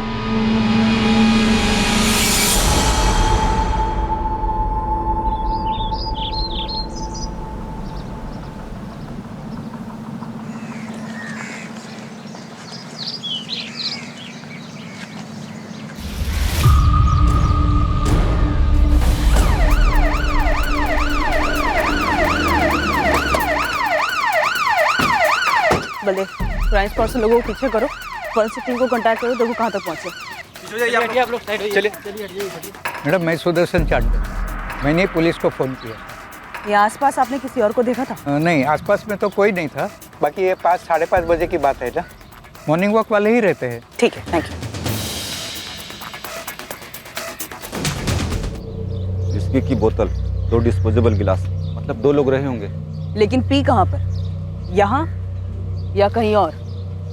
ये फोन भी मिला है, फिलहाल स्विच ऑफ है। काफी गुस्से में होगा एक्यूज्ड, कोई गहरी वजह हो सकती है। गोपाल त्रिवेदी नाम है, अमृत नगर कॉलोनी का।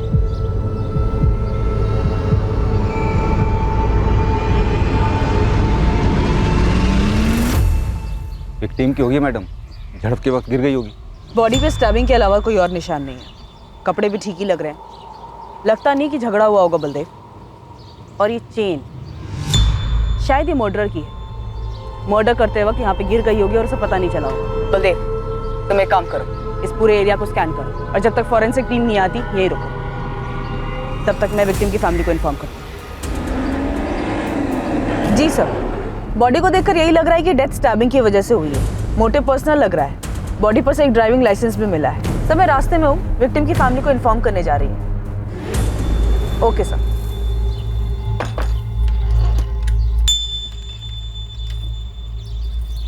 The number you have called is currently switched off.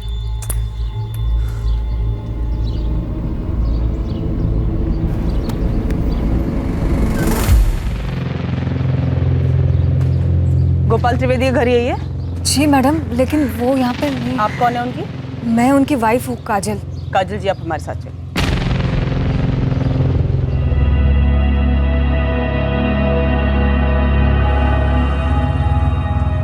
आपके पति से आखिरी बार बात कब हुई थी? कल रात ही हुई थी सर। मतलब घर नहीं आए? यही बताने के लिए उन्होंने फोन किया था। बोल रहे थे कि कहीं जाने वाले हैं, आने में ज्यादा देर हो जाएगी। फोन कितने बजे आया था? फोन पर कुछ बताया कि कहाँ जाना था? ये नहीं बताया कि कहाँ जा रहे, लेकिन फोन 10:45 को किया था उन्होंने। कहाँ पहुंचे? अब भी तो दुकान बंद की है। अच्छा सुनो, फोन ये कहने के लिए किया था कि तुम मेरे लिए रुकना मत, खाना खा के सो जाना, मुझे आने में देरी हो सकती है। पर अभी इस वक्त कहाँ जाना है? मिलने जाना है किसी, ड्रिंक्स विंक्स भी हो सकती है, इसीलिए कह रहा हूँ तुम रुकना मत, खाना खा के सो जाना। मुझे आने में 12-1 भी बज सकता है, शायद और लेट हो जाए। बताया नहीं कि किससे मिलने जा रहे थे, लेकिन बोल रहे थे कि आने में देरी होगी। बैठे बैठे आँख लग गई थी, सुबह 6 बजे उठकर देखा तो वो वापस नहीं आए। मैंने फिर उनको फ़ोन लगाया, उनका फ़ोन फिर स्विच ऑफ आ रहा था। कुछ समझ में नहीं आ रहा था सर। ये लेट आना, शराब पीना, ये रोज की आदत थी या? नहीं सर, रोज की नहीं थी। जब भी उन्हें पीना होता तो वो घर पर अकेले ही पीते। ये गोल्ड चेन, ये आपके पति गोपाल की है? नहीं सर, उनकी नहीं है। वो ये सब नहीं करते थे। ध्यान से देखिए, हो सकता है किसी जान पहचान वाले के गले में देखी हो, किसी के घर में देखी हो। देखिए।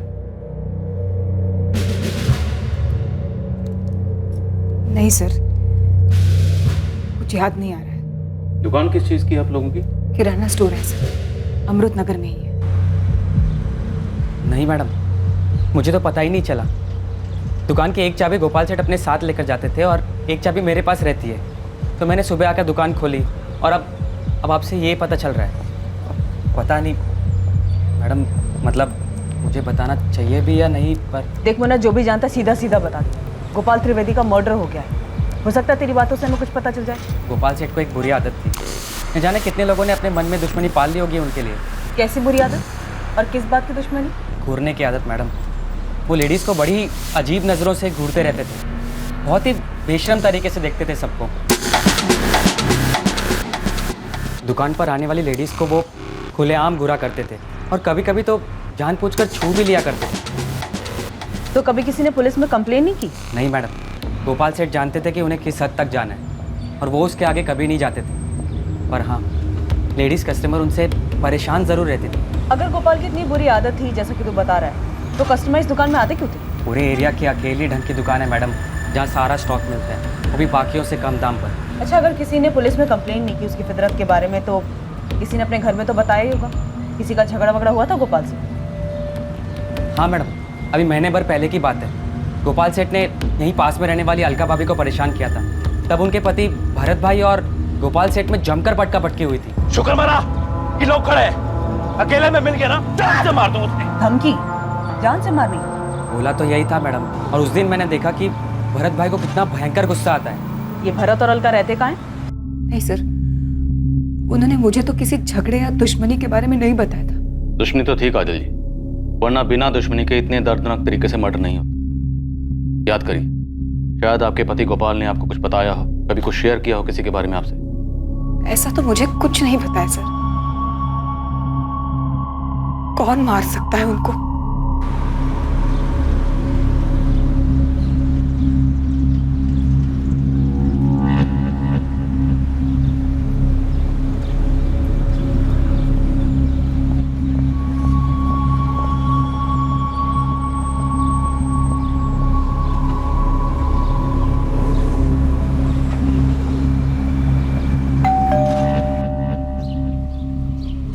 अलका जी?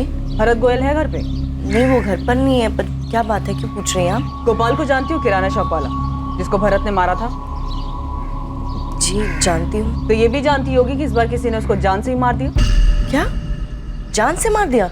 हाँ, इतना चौंको मत अलका। लेकिन आप यहाँ क्यों आई है? भरत का क्या मतलब है इससे? बहुत बुरी तरह से मर्डर हुआ है उसका। भरत का झगड़ा हुआ था गोपाल से, तो सोचा तुमसे पूछती चलूं। नहीं, भरत ने ये सब नहीं किया है। भरत से कहना अमृत नगर पुलिस स्टेशन आ जाए। और एक और बात अलका, भरत निर्दोष है ये मुझे समझाने से पहले अपने मन को समझा।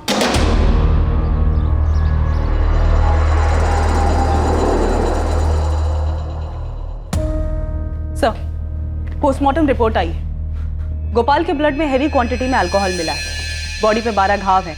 हमला चाकू जैसी धारदार चीज से किया गया है। मौत कब हुई? पिछली रात से, तकरीबन 12 से 1 बजे के बीच। 12 वार किए गए, मतलब किसी के दिल में बहुत ज्यादा गुस्सा रहा होगा या फिर किसी बात का बदला लिया होगा। हो सकता है सर। तो मेरी गोपाल की दुकान पर काम करने वाले मुन्ना से बात हुई। वो बता रहा था कि गोपाल का लेडीज को लेकर रवैया कुछ ठीक नहीं था। वो औरतों को घूरता था, उन्हें छूने की कोशिश करता था, छिछोरा टाइप। इस गोपाल की हमारे पास पहले कोई शिकायत आई? नहीं सर, मुन्ना बता रहा था कि हंसी मजाक के बहाने ही गोपाल छूता था, पर लोगों को पसंद नहीं आता था। फिर भी कभी किसी ने शिकायत नहीं की तो मतलब साफ कि किसी ने मन में ही गुस्सा भर के रखा। और वो गुस्सा 12 वार में बाहर आया। अलका का पति भरत गोयल, वो हो सकता है? हो सकता है सर। गोपाल जिस तरीके का आदमी था, जाहिर सी बात है उसकी पत्नी काजल को भी पता होगा उसकी इन हरकतों के बारे में। और सर, किसी भी औरत को अच्छा नहीं लगेगा कि उसका पति इस तरह की छिछोरी हरकतें करे। और वो गोपाल से छुटकारा पाना चाहती होगी। पॉसिबल है। दिव्या, काजल, भरत और गोपाल तीनों के कॉल रिकॉर्ड्स निकलो। इन तीनों के बीच की कड़ी देखते हैं। सर। और बलदेव से कहो कि गोल्ड चेन के बारे में जल्दी पता लगा। सर, बलदेव शहर के ज्वेलर से पूछताछ कर रहा है, जल्दी कुछ मिलेगा। ये तो नमन लाल ज्वेलर्स वाले का आइटम है साहब। कौन सा? वो बड़े वाला शोरूम? हाँ साहब, वही फेमस, जिसकी बहुत सारी ब्रांच है। ये देखो, चेन पर उनका ट्रेडमार्क भी बना है। सर, मैं मानता हूँ कि मैंने गोपाल के साथ मारपीट की थी। अब वो मर चुका है तो उसके बारे में बुरा भला नहीं बोलना चाहिए, लेकिन एक नंबर का छिछोरा और कमीना आदमी था। मेरी बीवी के साथ छेड़छाड़ की थी उसने। हाथ उठाया तो क्या गलत किया मैंने? उसने गलत किया था तो तुम्हें पुलिस के पास आना चाहिए था। उसे जान से क्यों मार डाला? सर, मैंने उसे नहीं मारा है, और वो मारपीट वाला मामला तो वहीं का वहीं खत्म हो गया था। और मारपीट करते वक्त तुमने उसे धमकी नहीं दी थी? हाँ, दी थी सर। गुस्से में और रौब झाड़ने के लिए बोल दिया था। मर्डर की रात तुम कहाँ थे? कब मर्डर की रात? कल रात 11 से 2 के बीच में तुम कहाँ थे? घर था सर, सो रहा था। इसे तो पहचानते हो? हमारी गोल्ड चेन? नहीं सर, ये मेरी नहीं, मैं चैन पहनता ही नहीं।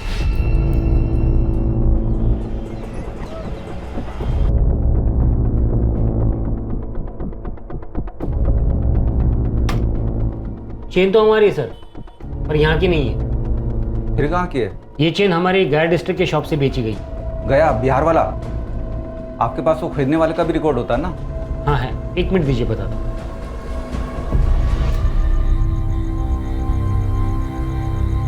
अलका, क्या हुआ?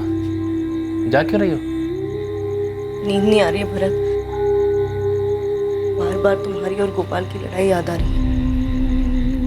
अलका, वो बहुत पहले हो चुका है, ज़्यादा सोचो मत उस बारे में। और गोपाल जैसे कर रहा था आज नहीं तो कल उसके साथ ये सब होना ही था। इससे हमारा कोई नाता नहीं। सर, सीडीआर में गोपाल के मर्डर के दिन या उसके आगे पीछे गोपाल के साथ भरत के कोई भी कॉल्स नहीं है, और मर्डर के टाइम भरत की लोकेशन उसके घर के एरिया में ही है। तो कॉल रिकॉर्ड के अकॉर्डिंग उस पर कोई डाउट बनता नहीं है। और काजल पर उसके कॉल रिकॉर्ड्स क्या कहते हैं? यही कि उसका अफेयर हो सकता है। अफेयर? Yes sir, affair. किसी सुरेश प्रजापति नाम के बंदे के साथ बात होती है। पिछले महीने काफी कॉल्स हुए दोनों के बीच में, और सर इस बातचीत की शुरुआत कुछ 1 महीने पहले हुई। और सर सबसे बड़ी बात, मर्डर की रात भी दोनों ने बात की। तो ले आओ काजल और सुरेश प्रजापति दोनों को, पूछते हैं इनसे कि गोपाल की पीठ में छुरा घोंपने से पहले गोपाल की पीठ के पीछे इन दोनों में क्या पता है, और गोल्ड चेन की क्या बेटी?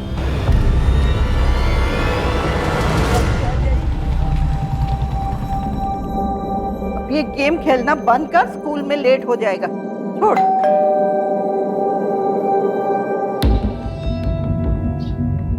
कमलेश सिंह यहाँ रहता है? हाँ, यही रहता है।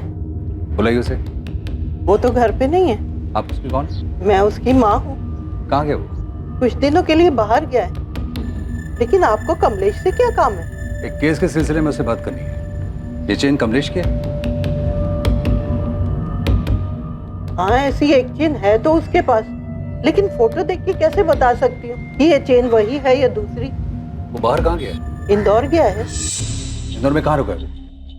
कजल, पिछली बार तुमने हमें अपने और सुरेश के बारे में नहीं बताया। हमें बेकार में इतनी मेहनत करनी पड़ी। बताना चाहिए था ना। क्या चल क्या रहा है तुम दोनों के बीच में? सुरेश और मैं स्कूल के दोस्त हैं। उसके और मेरे बीच सिर्फ दोस्ती है बस। इस स्कूल के पुराने दोस्त से अचानक से पिछले 6 महीने से कैसे दोस्ती हुई? पहले तो नहीं थी ये दोस्ती। नहीं सर, क्योंकि स्कूल के बाद सबने अपने अपने रास्ते पकड़ लिए थे। मैं आगे की पढ़ाई के लिए बैंगलोर चला गया था और फिर वहीं काम करने लग गया। इतने सालों बाद अब वापस लौटा तो काजल से मुलाकात। और एक अरसे बाद अपने पुराने प्यार को देखकर तुम बहक गई। तुम जानती थी कि तुम्हारा पति जिसके साथ तुम खुश नहीं थी, तो पति का प्यार तुम्हें सुरेश में दिखाई दी। जी नहीं, मैं जानती थी गोपाल कैसा था। वो जैसा भी था मेरा पति था, और सुरेश सिर्फ एक दोस्त है जिससे मैं कभी कभार अपने दिल की बातें शेयर कर लेती। वही तो मैं कह रही हूँ काजल, कि जो बातें तुम सुरेश के साथ शेयर करती थी वो बातें तुम गोपाल के साथ नहीं शेयर कर पाती थी। तुम दोनों के बीच में अफेयर चल रहा था ना? बोलो। कोई अफेयर नहीं है सर। काजल बस मेरी दोस्त है, उसने मुझे कभी उस नजर से नहीं देखा। तो मतलब मामला एक तरफा था, सिर्फ तुम्हारी तरफ से प्यार था? सर, मैं स्कूल के वक्त से ही काजल को बहुत पसंद करता था, और उसके मन में मेरे लिए कभी कुछ ऐसा था ही नहीं। फिर आगे की पढ़ाई के लिए मैं शहर छोड़कर चला गया सर। मन में था मेरे कि वापस आऊंगा तो उससे बात करूंगा, अच्छी नौकरी होगी तो शायद कुछ बात बनेगी। और अब जब वापस आया तो पता चला कि उसकी शादी हो चुकी। और तुम्हें यह भी पता चला कि जिस शख्स से शादी हुई है गोपाल, वो किस तरह का आदमी है? आई एम सॉरी टू से काजल, पर अगर वो इतना लीचड़ आदमी है तो तुम क्या क्यों रह रही हो? अलग क्यों नहीं हो जाती तुम? मर्दों के लिए कहना आसान होता है सुरेश। एक बार तुम मेरी तरफ से सोच के देखो, मैं क्या करूंगी, कहाँ जाऊंगी। मेरे अपने घर वाले ही मेरा साथ नहीं देंगे, और मेरे घर वाले गोपाल से खुश हैं। तुम्हारे घर वाले खुश है तो तुम खुश हो? ये कैसे खुशी है काजल? खुशी और गम अपने अपने दिमाग की सोच है सुरेश। गोपाल मेरा पति है, आज मेरे सर पर पक्की छत है, पहनने को अच्छे कपड़े हैं, 2 वक्त की रोटी है। जो कुछ है गोपाल का किया हुआ है, और वो जैसा भी हो मेरे साथ कभी भी बुरा नहीं करता। और रही मेरी बात, तो मैं तुम्हें दिल से बता दूं कि मैं दुखी नहीं हूँ। पर इसका मतलब ये तो नहीं कि तुम गोपाल के साथ वाकई खुश थी। मैं दुखी नहीं थी, ये मैंने बता दी। बाकी जिसे जो चाहिए वो समझे। तो ये सब सुनने के बाद तो तुम गोपाल से नफरत करने लगे होगे। सर मेरी जगह कोई भी होता तो और क्या करता? मेरी दोस्त की लाइफ खराब कर रहा था वो। तो तुम्हें क्या लगता, गोपाल को मारकर तुमने अपने दोस्त की लाइफ संवार दी? जी नहीं सर, किसी को नापसंद करने का ये मतलब थोड़ी कि उसको जान से ही मार दिया जाए। पर तुम्हारी बातों से लग रहा है कि तुम काजल को इन हालात में ज़्यादा वक्त तक नहीं देख सकते थे, और काजल को इन हालात से निकालने का तुम्हारे सामने यही एक रास्ता था, जिसका नतीजा हमारे सामने। ऐसा करने से काजल तुम्हें मिल जाती। सर आप ये सब थियोरीज बना रहे हैं। मैं पहले ही बता चुका हूँ, मैंने कुछ नहीं किया। हाँ मैं गोपाल को नापसंद करता था, पर सर मैं उससे आज तक मिला तक नहीं। तुम कल रात कहाँ थे? 11 से 2 के बीच में। सर मैं घर पे सो रहा था। ये सोने की चेन तुम्हारी? जी नहीं सर, मैं चेन्स नहीं पहनता। सर, उस आदमी का पता चल गया जिसकी गोल्ड चेन है वो। गोपाल त्रिवेदी की हत्या अब एक पहेली बनती जा रही थी। इस हत्या के कई संदिग्ध थे और सबके पास हत्या करने की अलग अलग वजह थी। इन सभी संदिग्धों की लिस्ट में एक और नाम शामिल होने वाला था। क्या वही असली कातिल था, या फिर ये एंगल सिर्फ इन्वेस्टिगेशन को भटकाने की एक साजिश थी? हेलो सुरेश, मुझे पुलिस ने बुलाया था। क्या? मैं भी अभी वहीं से वापस आ रहा हूँ। हमारे बारे में पूछा? हाँ पूछा। तुमने उस बारे में तो कुछ नहीं बताया ना? नहीं नहीं, मैंने कुछ नहीं बताया। कुछ टाइम की बात है काजल, तुम अपना ध्यान रखो। तुम भी। बाय। कौन गोपाल त्रिवेदी? अब याद आया? नहीं सर, मैं इस आदमी को जानता भी नहीं हूँ। तो तुम्हारी ये गोल्ड की चेन डेड बॉडी के पास कैसे मिली हमें? चेन तो मेरी ही लग रही है। लग नहीं रही है, चेन तेरी ही है। अब ये बताइए, चेन गोपाल की डेड बॉडी के पास कैसे पहुंची? सर मेरी लड़ाई हुई थी, उस दिन से ये चेन नहीं मिल रही है। अगर तो गोपाल की डेड बॉडी के पास ध्यान से देखता तो चेन तुझे मिल जाती। नहीं सर, गोपाल के साथ मेरी लड़ाई नहीं हुई थी। दूसरा आदमी था, भरत नाम है उसका। भरत? पूरा नाम भरत गोयल? जी सर, लेकिन आप उसे कैसे जानते हैं? तू बता, तू कैसे जानता? और तेरा झगड़ा क्यों हुआ था उससे? झगड़ा उसने शुरू किया था। क्यों शुरू किया था? सर उसे गलतफहमी हुई थी कि मैं अलका को परेशान कर रहा हूँ। तू अलका को कैसे जानता है? कैसे जानता है? वो मेरी बीवी। क्या? 8 साल पहले हमारी शादी हुई थी, 2 बच्चे मेरे। डिवोर्स हो गया तुम लोगों का? नहीं हुआ सर, पता ही नहीं चला ये सब कैसे हुआ। मैं बिजनेस के सिलसिले में 2 महीने बाहर गया था, कपड़े के धंधे को और अच्छे से जमाने की कोशिश में था। पता ही नहीं था मेरे पीठ पीछे क्या चल रहा है। जब वापस घर गया तो अलका भरत के साथ भाग चुकी थी। अपने छोटे छोटे बच्चों का भी ख्याल नहीं आया सर उसको। कैसी है मेरी गुड़िया? हाँ माँ, अलका कहाँ है? कमलेश, आप बहुत अच्छे इंसान हैं, और मुझे सच में ये लिखते हुए बहुत दुख हो रहा है कि हम आपस में कभी खुश नहीं थे, और ना ही मुझे आपसे कभी प्यार हो पाया। ऐसे में जब भरत मेरी जिंदगी में आया तो मैं खुद भी इस एहसास को समझ नहीं पाई, लेकिन मैं उस एहसास को खोना नहीं चाहती थी, इसीलिए आपसे माफी मांग रही हूँ। आप एक अच्छे इंसान हैं, और मैं जानती हूँ आप बच्चों को संभाल लेंगे। मैं पूरी तरह से बिखर चुका था। उसने धोखा किया था मेरे साथ, लेकिन फिर 6 महीने पहले एक दिन। Hello hello hello Kamlesh. Alka? हाँ। कहाँ हो तुम अलका? और कैसी हो? कमलेश, तुम कैसे हो? बच्चे कैसे हैं? तुम्हें बहुत याद करते हैं, हमेशा पूछते रहते हैं तुम्हारे बारे में। मुझे भी उनकी बहुत ध्यान आती है। अलका रो मत, मैं शाम को बात कराता हूँ बच्चों से तुम्हारी। नहीं नहीं, मैं नहीं बात कर पाऊंगी, बहुत गुस्सा होंगे वो। अगर कुछ पूछेंगे तो क्या बताऊंगी उन्हें? नहीं गुस्सा करेंगे वो। अलका तुम माँ हो उनकी, उस दिन के बाद अक्सर हमारी बातें होती थी, पर वो बातें बच्चों को लेकर शुरू होती और उन्हीं पर खत्म हो जाती थी। तो तुमने कभी अलका को वापस लाने की कोशिश नहीं की? शुरुआत में की थी, क्योंकि बच्चों को जरूरत थी माँ की। पर जब मुझे पता चला कि उसने भरत के साथ शादी कर ली है तो अलका भरत को बिना बताए तुमसे मिलती थी? वो मुझे नहीं पता सर। मैं हर 15-20 दिनों में एक बार इंदौर आता जाता रहता हूँ। यहाँ कपड़े होलसेल भाव पे मिल जाते हैं। मेरा एक दोस्त है राजेश, ड्राइवर है, शहर से अक्सर बाहर रहता है, तो मैं उसके यहाँ ही रुक जाता हूँ। जब भी आना होता था मैं अलका को बता देता था। तो भरत को जब इस सब के बारे में कुछ पता ही नहीं था, तो तुम्हारा भरत से झगड़ा कैसे हुआ? 15 दिन पहले मैं उसके घर पे गया था। उन्होंने मुझसे कहा है वो कुछ नहीं पूछेंगे तुमसे। कह रहे थे पापा बस एक बार मम्मी से बात करा दो। नहीं कमलेश, बच्चे हैं वो नहीं समझ पाएंगे। मैंने समझा दिया है उन्हें, तुम भी मान जाओ। वो बच्चे हैं तुम्हारे। तुम्हारी याद आती है तो मुझसे अपनी दादी से लिपट लिपट कर रोते हैं बेचारे।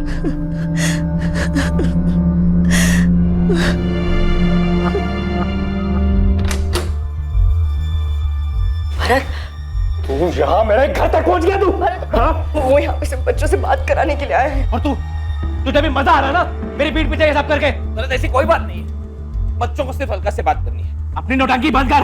बच्चों का नाम लेके इमोशनल ब्लैकमेल कर रहा तू? चल निकल यहाँ से। भरत जाने दो। अलका से दूर रहना। अपने बच्चे खुद संभाल। अलका बच्ची नहीं है, उसने जो करना था उसने किया है। दोबारा इसके आसपास दिखाना, छोड़ूंगा नहीं तुझे। तो तुम्हारी ये चेन उसी झगड़े में गुम हुई थी या तुम दोबारा अलका से मिलने गए थे? नहीं, इसी झगड़े में। मुझे अगले दिन उसका पता चला तो मैं फिर से भरत के घर गया। बड़ा आदमी है तू, मार खाने के बाद भी कुत्ते की तरह घूम के वापस आ गया। कोई शौक नहीं मुझे उसके पीछे घूमने का। रख उसे अपने पास। कल जब तूने मेरी कॉलर पकड़ी थी, मेरी गोल्ड की चेन यहाँ गिर गई थी, वही लेने आया हूँ। कोई चैन नहीं है तेरी यहाँ पर। चल निकल यहाँ से। कमलेश, यहाँ कोई चेन नहीं गिरी तुम्हारी, प्लीज जाओ यहाँ से। तो हो सकता है तुम्हारी चेन भरत को मिल गई हो। शायद, लेकिन भरत से ना अलका ने पूछा ना मैंने पूछा। अब आप बोल रहे हो तो मुझे पक्का यकीन है वो चेन भरत को मिली और उसने छुपाई। लेकिन अगर चेन भरत को मिली थी तो ये चेन गोपाल की डेड बॉडी के पास कैसे पहुंची?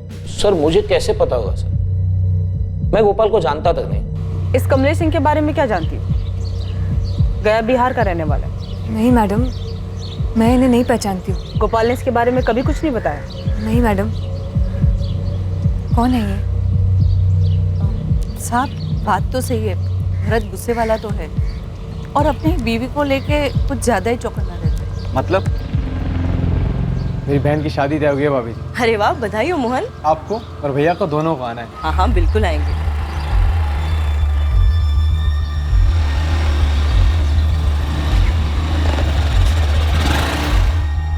अरे भरत, काम नहीं है घर में? अरे मोहन अपनी बहन की शादी का कार्ड देने आए थे। तो कार्ड ले लिया ना, अंदर जाओ। ऐसा इसके बाद क्यों कर रही थी उससे?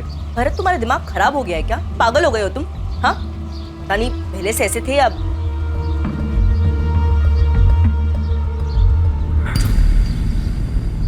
क्या मजाल कि अलका किसी भी मर्द के साथ बात भी कर ले। मर्डर वाले दिन कुछ देखा था क्या मुन्ना? या दुकान पे कुछ हुआ था?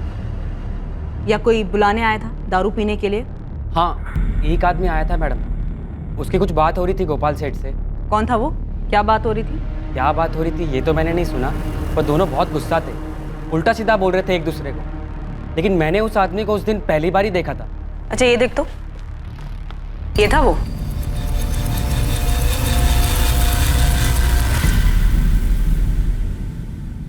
ऐसे क्या देख रहे सर? सर मैं बता चुका हूँ सब कुछ। याद है मुझे, अच्छी तरह से याद है कि तूने क्या बताया था। जो जानता था सर वही बताया है। यही कहा था ना तूने? तो गोपाल को जानता तक नहीं, उससे कभी मिला भी नहीं। हाँ सर। तो जिस दिन गोपाल का मर्डर हुआ तेरा भूत गया था उसकी दुकान पे झगड़ा करने? हाँ मैडम, यही था।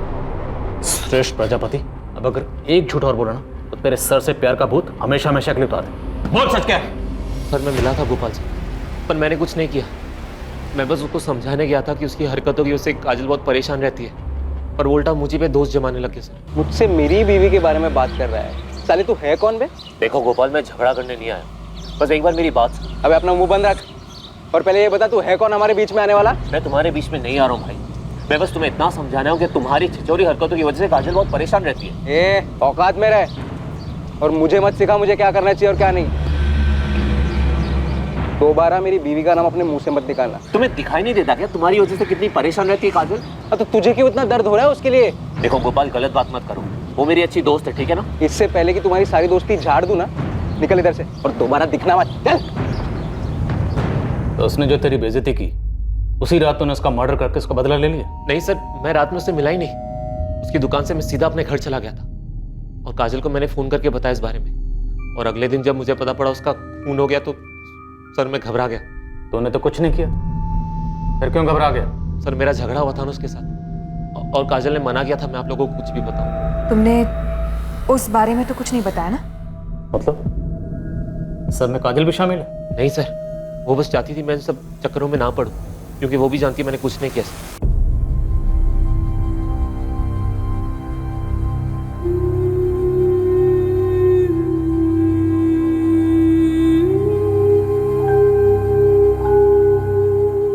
और गोपाल जैसे कर रहा था आज नहीं तो कल उसके साथ ये सब होना ही था।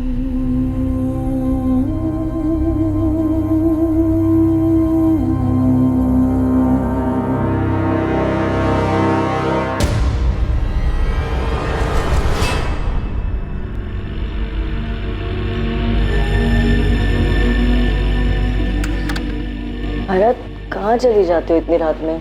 बाहर से आवाज आई थी, देखने गया था।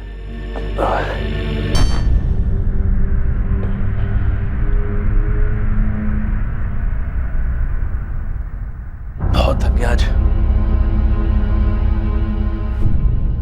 क्या हुआ तुम्हें? कल पुलिस ने बुलाया है। हाँ तो परेशान क्यों? बताया है ना क्या बोलना है।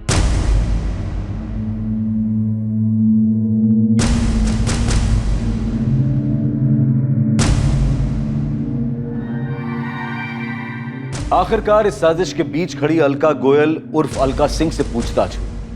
देखने में भले ही किसी भी चीज में उसकी भागीदारी ना लग रही हो, लेकिन शायद ये सारी की सारी साजिश उसी के इर्द गिर्द घूम रही थी। क्या अलका सिर्फ एक बेखबर मोहरा थी, या फिर इस साजिश के पीछे अलका का ही चालाक दिमाग था? आप लोग मुझे इसमें क्यों घसीट रहे हैं सर?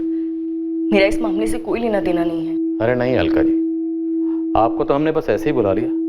हमने सोचा आपके नए नवेले पति भरत और पुराने पति कमलेश दोनों को हम थाने की चाय पिला चुके हैं, बस सिर्फ आप बची थी। सोचा आपको ही बुला लेते, एकदम सेंटर में जो आप हो, गोपाल, भरत, कमलेश सबसे कनेक्टेड हो।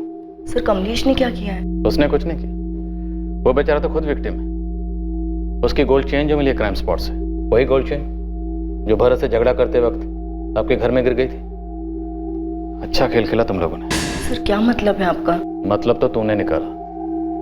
गोपाल भी गया काम से और पुराना पति कमलेश भी परेशान नहीं करेगा। एक तीर दो निशाने। नहीं सर, भरत किसी का मर्डर नहीं कर सकता। मैंने तो किसी का नाम ले लिया, भरत का नाम तो तुम ले रही हो। अब जब नाम ले ही रही हो तो ये भी बता दो कि भरत से कब और कैसे मिली? 1 साल पहले मिली थी। कमलेश दुकान के काम से काफी दिनों के लिए बाहर गए हुए थे, तब मैं ही सब कुछ देख रही थी। राजू, ये वाले कपड़े साइड में रख।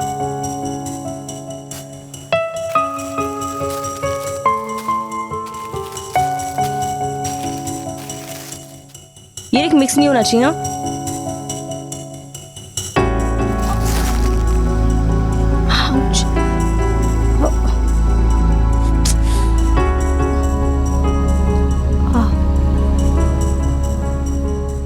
उसके पहली बार छूते ही मुझे वो एहसास हुआ था जो इतने सालों में कमलेश के साथ कभी नहीं हुआ था।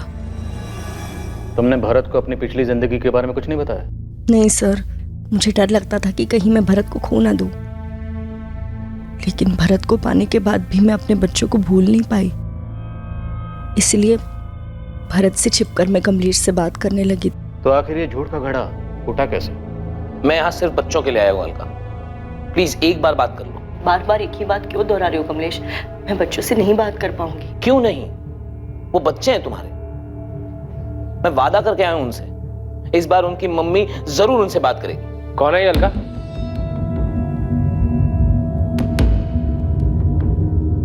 किसके बच्चों से बात करने के लिए कह रहा है? भरत वो अलका, मैं पूछ रहा हूं कौन है ये? मैं इसका पति हूं भरत। क्या क्या बकवास कर रहा है ये? भरत वो मेरा डिवोर्स नहीं हुआ था और हमारे 2 बच्चे भी हैं। निकल, चल निकल यहाँ से। धक्का मत दे भाई। देख अभी प्यार से बोल रहा हूँ वरना लात मार के बाहर निकालूंगा। चल। अरे बोला ना एक बार, धक्का मत दे। निकल। अलका मेरी बीवी है, सपने में भी उसके बारे में सोचना मत, वरना वहां पर भी आके मारूंगा तुझे।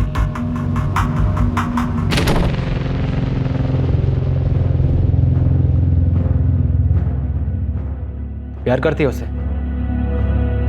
जाना उसके साथ तो अभी निकल जा। नहीं भरत, मैं तुम्हारी बीवी हूँ, मुझे यही रहना है तुम्हारे साथ। अलका मुझे छोड़ के मत जाना कभी। नहीं भरत, कभी नहीं जाऊंगी, कभी नहीं। तो भरत ने जब तुम्हें तुम्हारे पहले पति कमलेश के साथ देखा, उसके दिल में डर बैठ गया कि तुम उसे छोड़कर कहीं कमलेश के साथ वापस ना चली जाओ, और इसी डर की वजह से उसने गलत फैसला लिया। ऐसा गलत फैसला सर? दिव्या कुछ समझ में नहीं आ रहा। इनकी आपस की कहानी भी उलझी हुई है, और रही बात अलका और भरत की गोपाल से कनेक्शन की, तो उस छेड़छाड़ वाले कांड के अलावा इनका गोपाल से और कोई कनेक्शन दिख नहीं रहा। तो शायद जितना हमें दिख रहा है भरत और गोपाल के बीच की दुश्मनी उससे कहीं ज्यादा है। मेरी गुड्डू से बात हुई, भरत की हार्डवेयर शॉप पे काम करता है। भरत भाई थोड़ा गुस्से वाले तो हैं, पर उनका दिल भी उतना ही साफ है। दिल अपने पास रख गुड्डू, मुझे गुस्से के बारे में बता। अब क्या बताऊं मैडम, 2 हफ्ते पहले की बात है। अरे हेलो, भरत कहाँ है? भरत कहाँ है? सेठ तो नहीं है, आप लोग कौन है?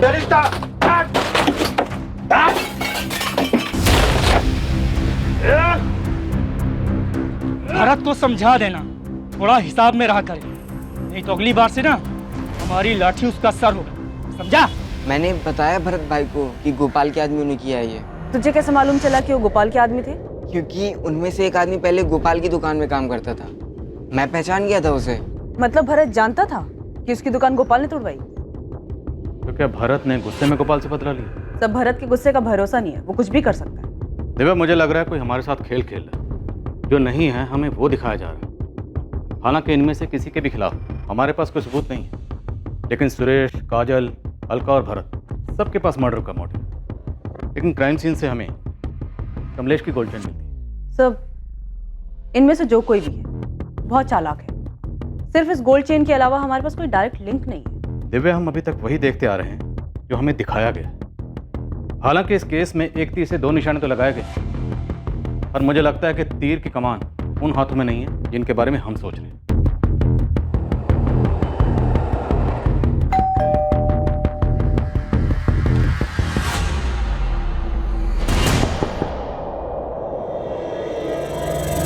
सब दिखावा था, एक बेगुनाह को फंसाने के लिए दूसरे बेगुनाह का कत्ल किया गया। गोपाल का सिर्फ इस्तेमाल हुआ अपना मतलब निकालने के लिए। शिकारी बहुत शातिर है। क्या समझे भरत? नहीं समझा सर, पर सर मैंने गोपाल को नहीं मारा है। हम जानते हैं भरत, पर तुम नहीं जानते। ये सारी साजिश तुम्हारे लिए रची गई थी, क्यों कमलेश? मुझे क्या पता सर। प्लानिंग तो बड़ी फुल प्रूफ की थी तुमने, मेहनत भी बहुत की होगी, पर फिर भी एक बात भूल गई। मुजरिम कितना भी शातिर क्यों ना हो, एक गलती जरूर करता है। कमलेश सिंह को जानता मुन्ना? नहीं मैडम। अच्छा इसको ध्यान से देख। इसको देखा है गोपाल के आसपास या दुकान के आसपास? हाँ मैडम, इसको तो देखा है, अभी 20-25 दिन पहले ये दुकान पर आया था। मतलब कमलेश ने ये सारा नाटक सिर्फ मुझे फंसाने के लिए किया? ऐसा भी कह सकते हैं, पर हकीकत यह है कि कमलेश ने सारा नाटक अलका को वापस पाने के लिए किया। क्या करता सर? प्यार करता था उससे, मेरी बीवी थी वो, मेरे बच्चों की मां थी वो, हर हालत में उसे पाना चाहता था सर। जब उसने मुझे कांटेक्ट किया मैंने वो मौका नहीं छोड़ा, अपने बच्चों के बहाने उससे मिलता रहा, साबित करना चाहता था मैं बेहतर हूं उसके लिए। लेकिन फिर एक बार ये भरत बीच में आ गया। इसलिए तूने उस गोपाल को मार दिया ताकि भरत फंस जाए। हाँ, तुमने गोपाल को ही क्यों मारा? तुम गोपाल को कैसे जानते थे? अलका का पता चलने के बाद मैं छुप छुप के उस पे और भरत पे नजर रख रहा था। जिस दिन भरत और गोपाल का झगड़ा हुआ मैं वहीं था, सब देख रहा। अगली बार अकेले में मिल गया ना, चांद से मार दूंगा तुझे। वहां सब लोग भरत के गुस्से के बारे में ही बात कर रहे थे। मुझे इससे अच्छा मौका नहीं मिलता था। मैंने प्लान बना लिया जिसमें गोपाल की जान जाती, उसके लिए भरत फांसी पर चढ़ जाता। आखिर में मैं और अलका ही बचते। तो तुमने गोपाल की डेड बॉडी के पास अपनी गोल्ड चेन क्यों छोड़ी? उससे तो शक तुम पर ही जाता। इसलिए सर मैंने भरत के साथ झगड़े वाला प्लान बनाया ताकि मैं कह सकूं मेरी चेन भरत के घर पे खो गई थी, जिसका इस्तेमाल भरत मुझे फंसाने के लिए कर। मैं साफ साफ बच जाता। कल जब तूने मेरी कॉलर पकड़ी थी, मेरी गोल्ड की चेन यहाँ गिर गई थी, वही लेने आया। और गोपाल को अपने साथ दारू पीने के लिए कैसे मनाया? दोस्ती की, धंधे वाली दोस्ती।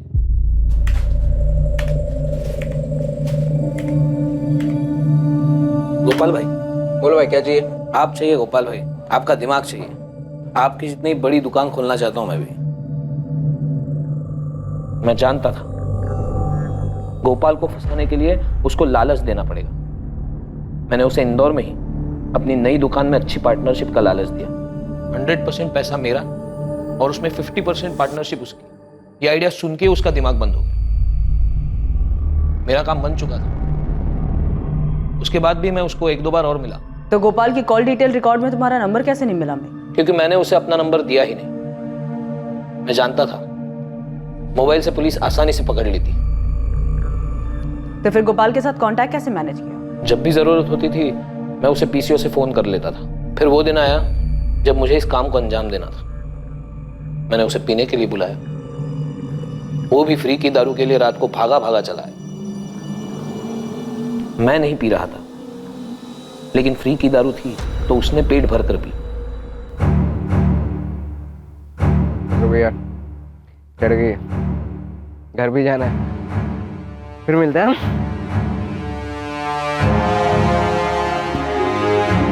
फिर मैंने अपनी गोल्ड चेन वहीं छोड़ दी।